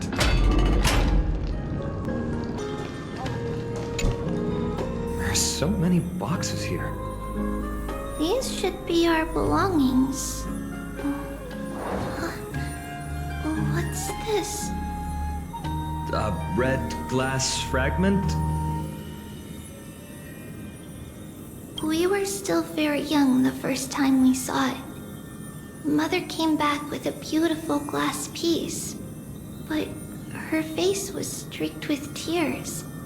She simply placed it on the table. It looked so sparkly that we couldn't resist playing with it, but we ended up breaking it by accident. Mother didn't get angry. She simply held us quietly for a long time. It wasn't until we were older that we learned in Yanisopolis, if someone gloriously died for destiny, the Holy Maiden must pick a piece of glass from the volcano's quarry and polish it, then give it to the deceased's family. On the day Mother returned with the glass, her friend lost his life on the battlefield. Since he had no family left, Mother had to keep it herself.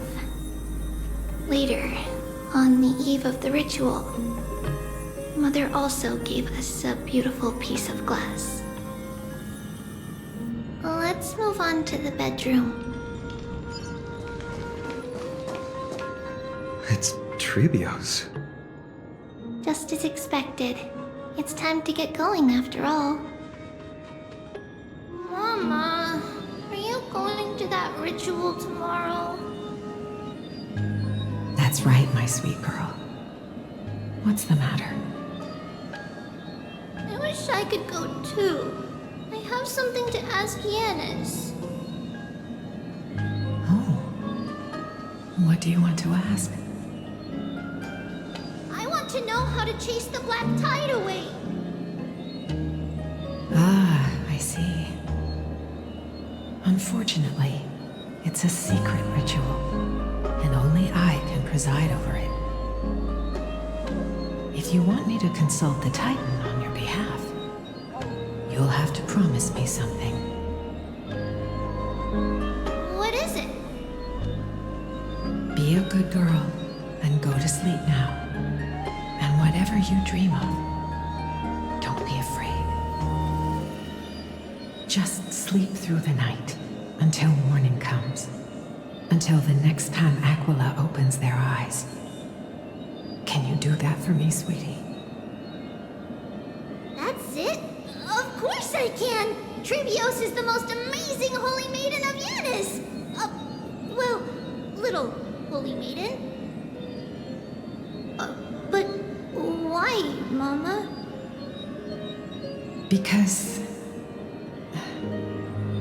this ritual might take a long time. How long?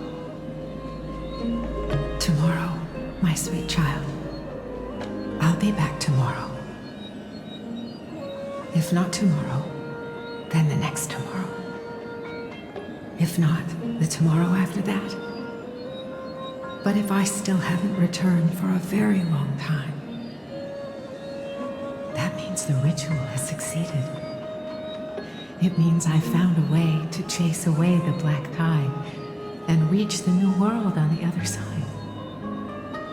But for various reasons, I can't return to bring my sweet girl with me. But I'll be waiting for you there. As long as you stay brave and kind, we'll meet again in that new world. It's the end of the west wind, the black tide's other shore. A radiant sea of flowers, blessed and protected by the gods. In the rosy horizon, you'll see a silver-white shoal. It marks the end of your voyage. A haven, free from storms, cold, and heavy rains. No sorrow can linger there. That is where I'll be, waiting for you. Wow, that sounds just like the island from my dream. Oh, I know. I'll turn the moon into a ship and the stars into sails to go find Mama. Pinky promise? Pinky promise. As long as you sail toward tomorrow, as long as the sun will rise for the next day, our wishes will come true together. If the final murmurs of the Titan are true, if such a place really exists on the shore beyond the black tide at the end of Genesis, then our promise still stands. Please, wait for me, Mother.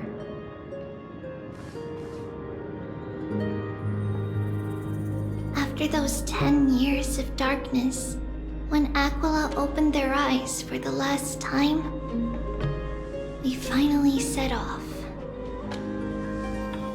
Where did she go?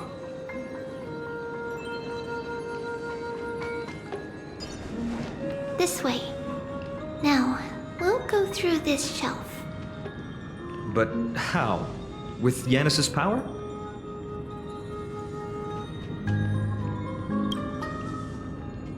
No, we hadn't acquired their power back then.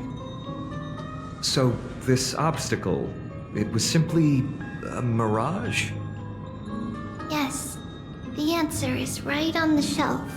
Go ahead and give it a try.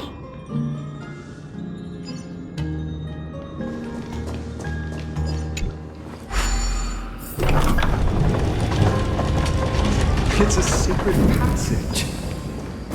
It was a secret passage prepared by the Holy Maiden's supporters for Mother and me as a precaution. And now, it has turned into our passage to escape, just as anticipated. The path to the temple was in quite a state. Did someone do it on purpose? No surprise at all. Some people caught on to what we were planning and tried to intercept us, while others were willing to clear the way for the Holy Maiden. I can't move it. I can't climb over it either. Oh, no, Time Titan? Is that you? Just like this. Regardless of our actions, the past will remain unchanged. It was someone else who helped Tribbios in the actual events of history. We don't remember the details. As for why memory recreated the past to be like this, it must be because it's closer to the answer within our heart. The passage is now cleared. Thank you, nameless god.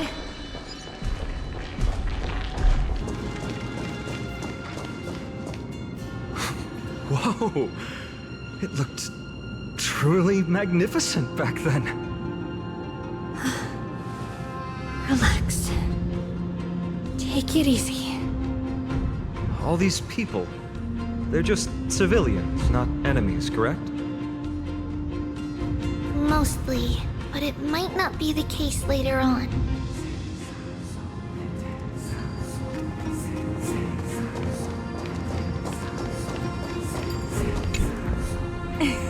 Hey, little ones. How did you sneak in here? Please keep it down. You have to be really sneaky to get in here. Okay. But what did you sneak in here for? I heard there's a lovely holy maiden living in the temple, and I want to meet her. I couldn't stop her, so I had to think of a way to sneak her in. Oh, really? I was here to meet the Holy Maiden as well, but the guard said she had to go somewhere far away today. Huh? What a bummer. Mommy even asked me to bring her gift to the Holy Maiden. It's getting late. We couldn't go home now, okay? Okay then. We'll come back next time. Thank you. By the way they are dressed, the siblings look like civilians living outside the temple. Mother mentioned that when she was a holy maiden, she caught a girl sneaking into the temple to steal the tributes. Stealing from the temple was punishable by death, but that poor girl had no family and just wanted something to eat. So Mother took her outside and even gave her some food.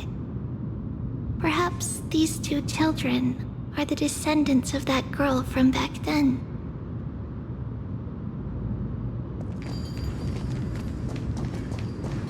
Ah, Lady Maiden.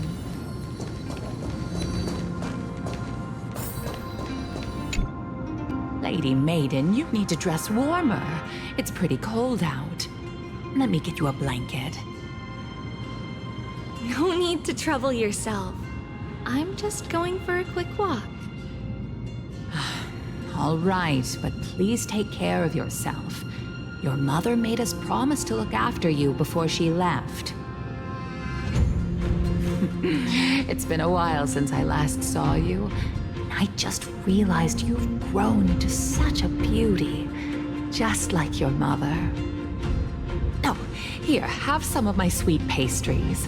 She used to enjoy them, so maybe you'll like them too. What's wrong, Lady Maiden? I'm fine. It tastes really good. This lady is Mother's old friend. When we were little, we sometimes got to eat the sweet pastries she brought back. We've always remembered the familiar taste, and only now do we learn where it came from.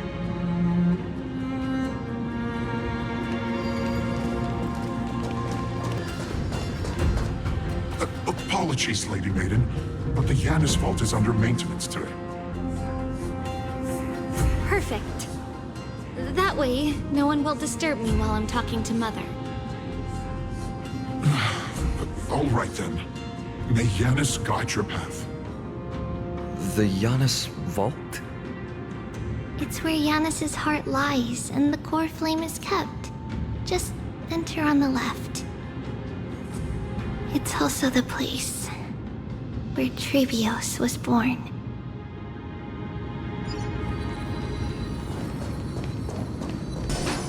Tribbie. What does that name actually mean? The one with 3 lives. Mother believed our birth was blessed by the 3 titans of fate. She named us thus to express her gratitude. Looking at how things have unfolded, fate might have had a role in it. Finally, the Yanis vault is right ahead.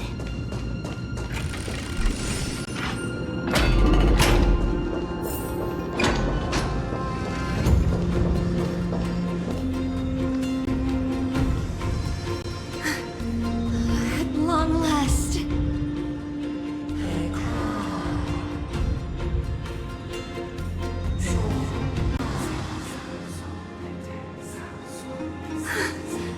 I knew there was some sanity left in you, Yanis. Just as I thought, you too have been confined.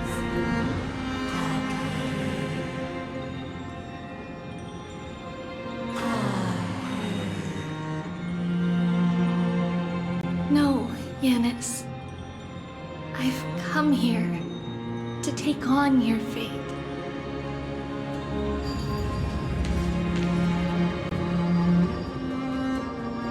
Blood of the Lamb, and the strength of my blade-wielding right hand.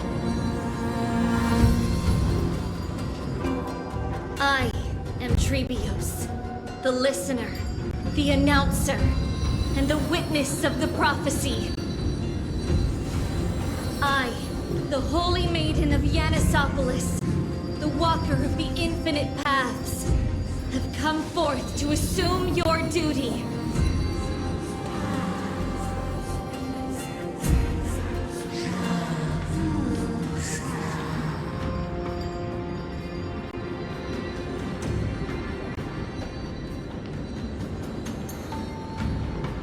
Just as I wished. This journey promises to be a long one, with 1,000 selves to accompany me. I'll never be lonely.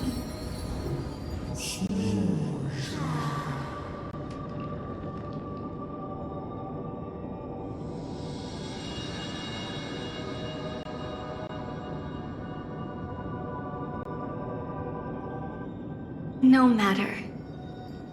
My hands are not made for bearing arms. But my feet are destined to embark on a journey for the benefit of all.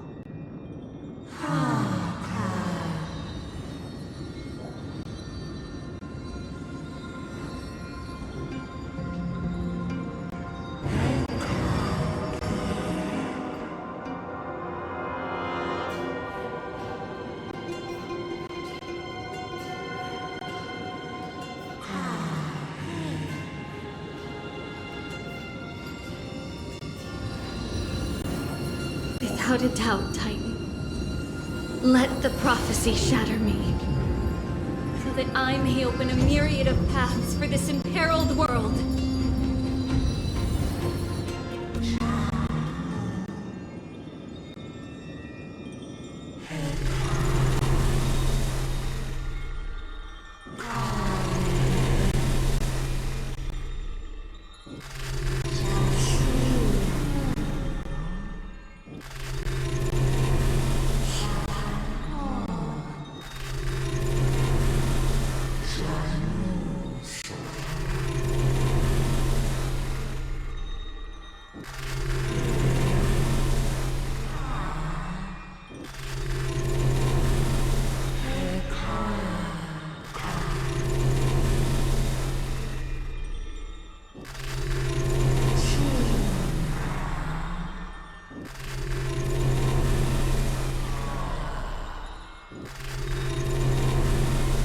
I understand, Yanis. Thank you. Now, may you rest well.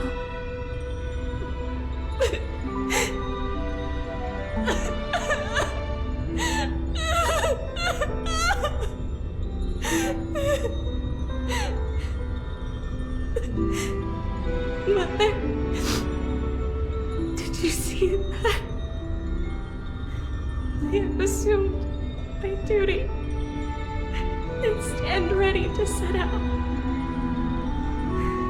We will step over the gods' corpses and wander among humanity, and thus we shall sweep apart Amphoreus' pitch-dark fog. May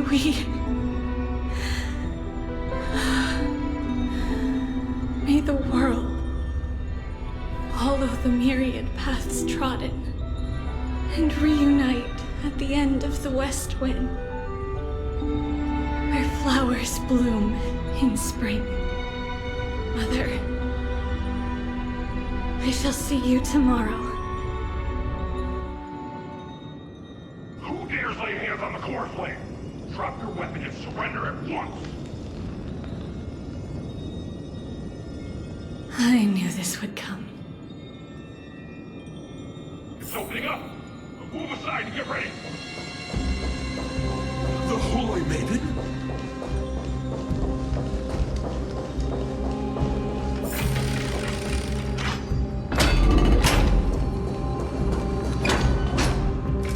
What's happening here? Lady Maiden, where's the thief who stole the core flame? Look at what she's holding, you buffoon! She is the thief! Take your positions and ready your arms! We're taking back the core flame!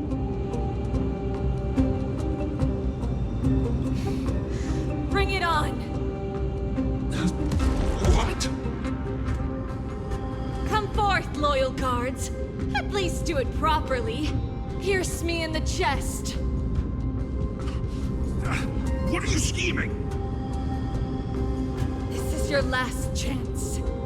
If anyone wants to earn a promotion and rise through the ranks, I'm right here. You all know who I am. Go ahead. However, if there's still any loyalty within you, step aside for the Holy Maiden. Otherwise, by the decree of the Holy City's Codex, anyone who dares to harm the Holy Maiden shall face execution! Captain, what should we do?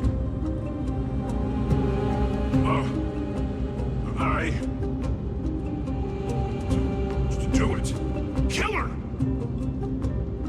If any of you want to get rich, then come with me! Take this traitor's head and wealth will be ours! We can't just stand by and do nothing. Let's move, partner.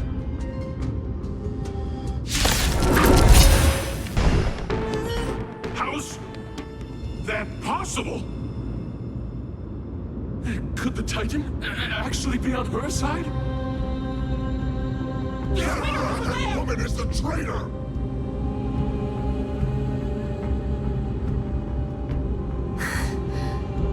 should go. Let's keep up.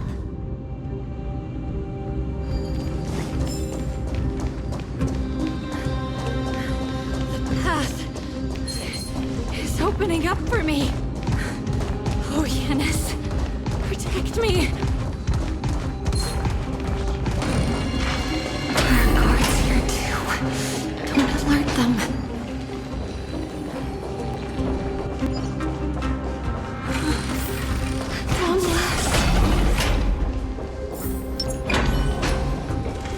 Any fish taking the bait?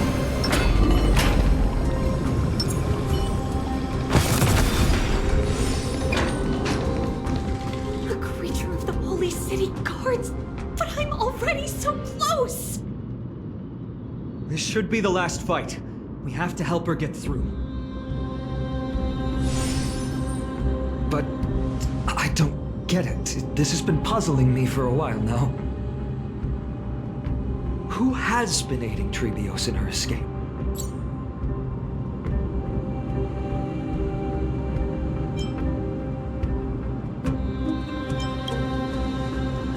Well, history might be blurred by memories. Seeing how the whole city is hunting her down, she clearly had no allies.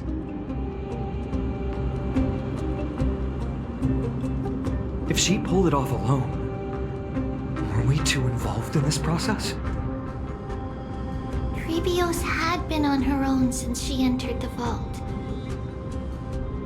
But what did we truly mean to her? You'll find that answer at the end of this memory. In that case, let's focus on the mission at hand now. Let's do this, everyone!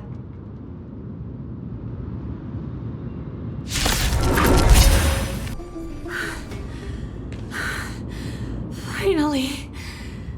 Beyond this gate awaits a boundless world. This is where my journey begins.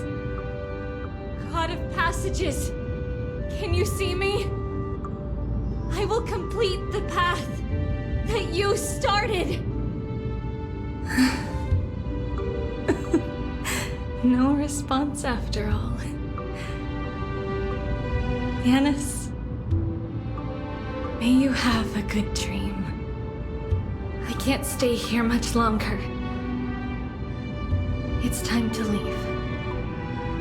Well, looks like this is the end of the memory. Not yet. The question that has been puzzling you. She's about to reveal the answer. But nothing happened. What was making her or you hesitate at this moment?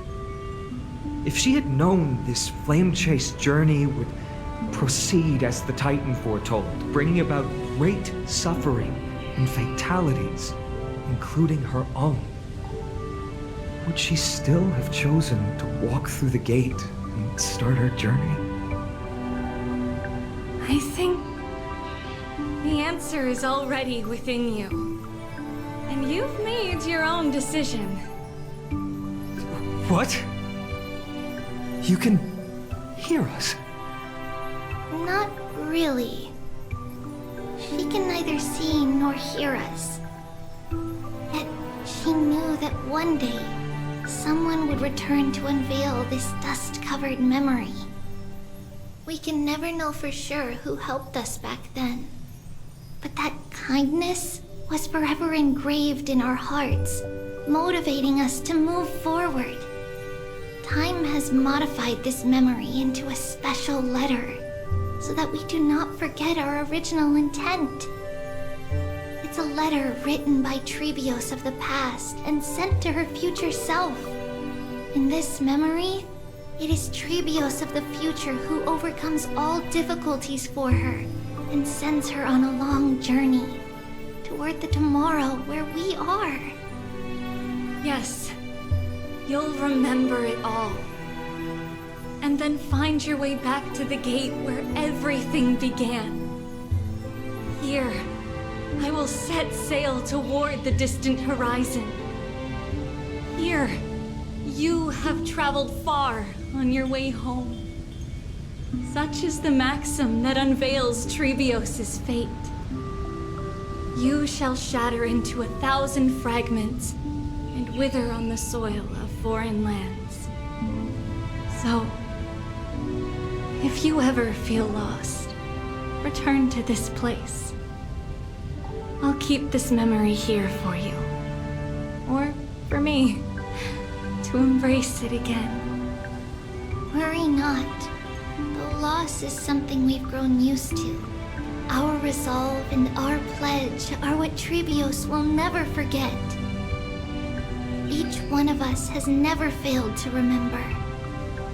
Losses are a constant on the flame chase journey, among which even life itself holds little value. The hot blood of the sacrificial lamb will not be spilled in vain, like my mother and I. The libations poured are guaranteed to bear fruit, just as my blade-wielding right hand is not a hollow formality. Surmount the myriad passages of Yanis, and we will once again ride the west wind and let the wings carry us far away. So, this is your answer? That's right. In the name of the three fates, I stand by my answer with no regrets. Now, with or without the god's blessing, I run towards the world's agony. If I can truly pierce through the utter darkness, we will meet again at the end of the west wind, where flowers bloom in spring.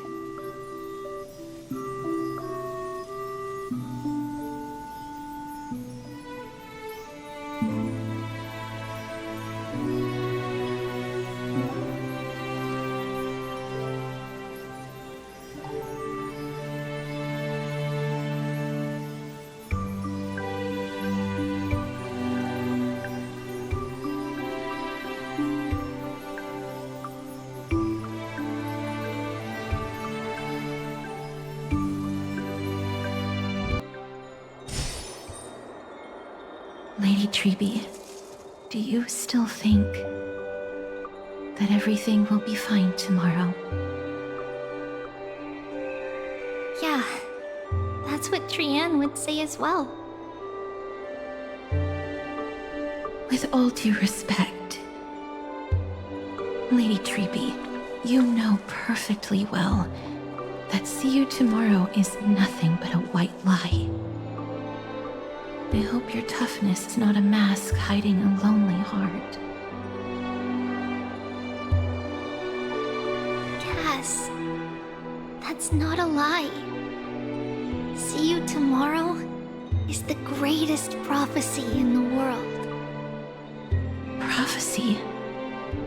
Listen, in every corner of this land, every heartbeat carries a prayer for that prophecy to come true.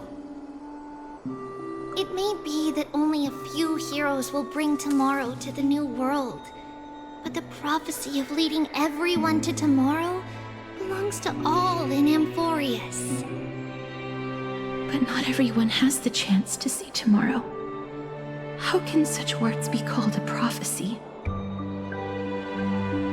Because people believe it will come true, and they are trying hard to hold on to that belief. Even as the world teeters on the brink of collapse, everyone is pressing forward, longing to reach farther and move toward tomorrow. And that is why a holy maiden exists to lead the world toward tomorrow, and why Yanisopolis' prophecy unfolds as passages. Fate is not about the outcome, but the journey. It's not the flowers that bloom at the end of the road, but rather the paths that lead beyond the gate, where people tread toward the sea of flowers.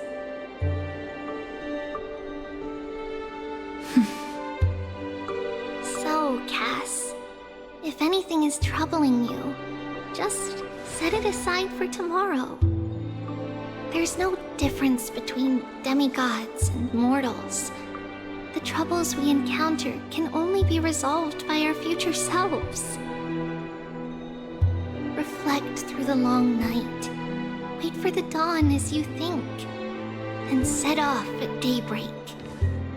The hesitant part of us will be left behind in the dark, while the determined side of us will know no fear.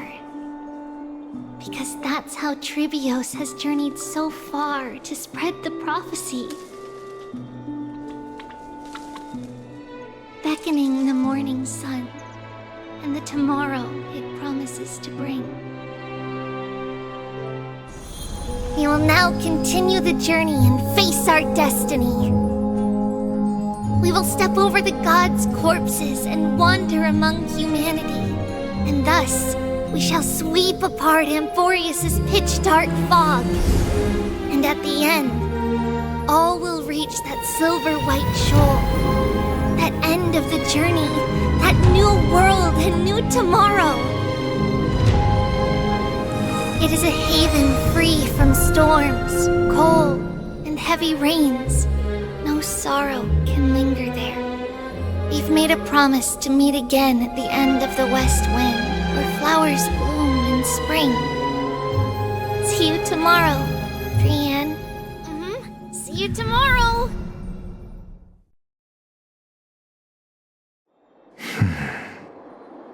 Child of humanity, surely you are not waiting for the arrival of night. Nights do not fall upon Akama. That's why it's futile for you to wait here. Honestly, I didn't expect the renowned Reason Titan to behave like this. And that's all thanks to you. If your soul weren't as prickly as a hedgehog, I wouldn't have to act this way. If you were more accommodating, you wouldn't be opposing me all the time, and I could teach you more freely instead. It was you who insisted on implanting the core flame in me. Forget it. Cut the sarcasm and just say what you need to say.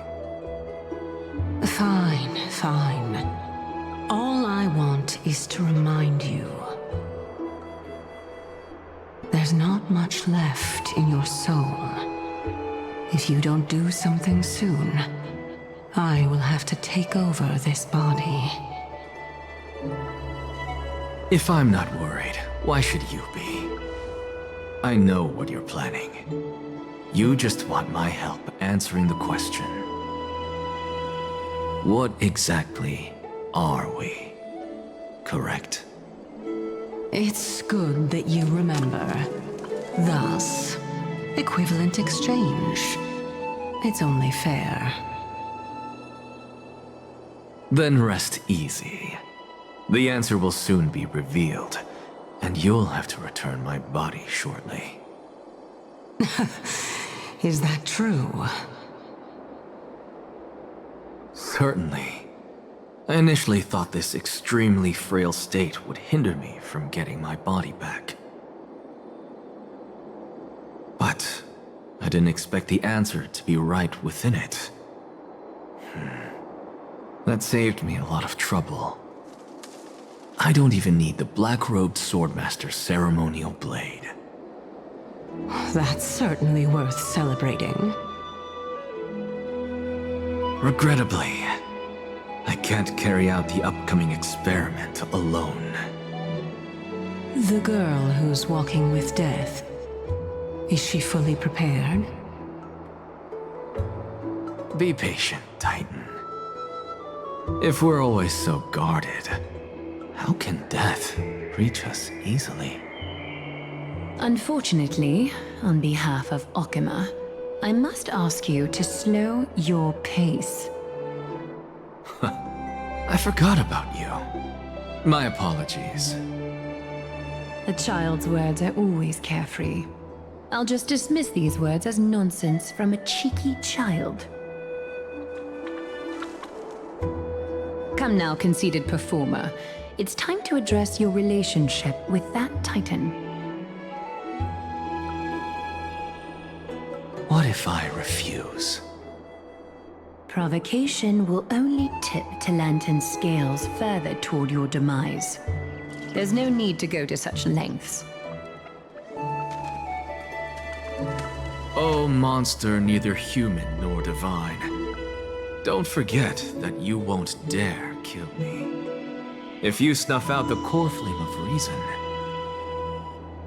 what else can you use to stand against the Council? Do you two mind if I cut in? I warned you. Do not interrupt me. I just have been meaning to ask. Does death really matter to you? What do you mean? What I mean is, before I implanted the core flame into your heart, you were already a silent, cold corpse. I'm back. Whew. Finally have a moment to catch my breath. Want to chat? It's unusual to see Mem isn't with you.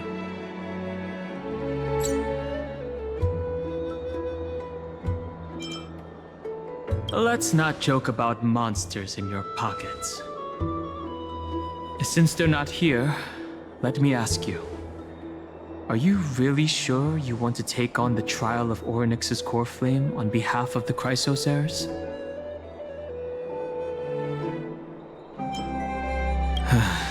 We've ended up at this point after all. This is probably a fate that trailblazing can't evade.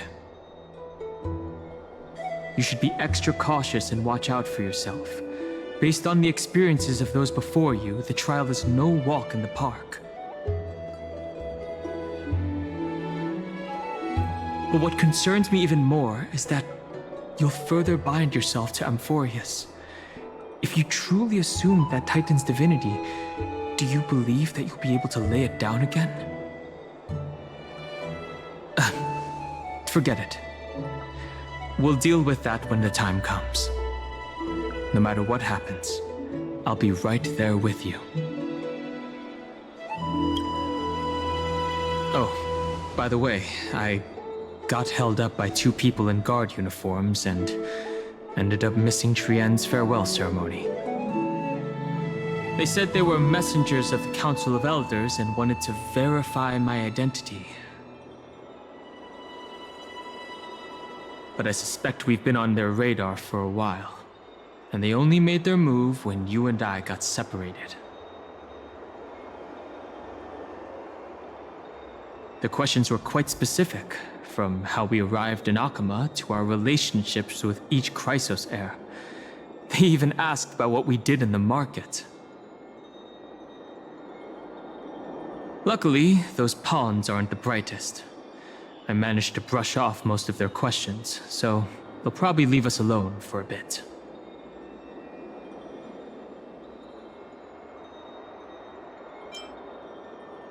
Their conduct is certainly irritating. But on second thought, Aglea also initially kept her guard up with us. It's best not to provoke either side until we know the full truth. The only thing we know for sure is that some members of the Council of Elders aren't happy with the Chrysos heirs. In the worst-case scenario, we could be caught up in the internal conflicts of the Holy City. If only we had more time to sort through the clues about the Black Tide. But now, the weather is the only lovely thing left. Let's take some more pictures. Huh? What's going on? Something wrong, Don Heng? Oh. The memory card is full. I bet March and the others are pretty worried too.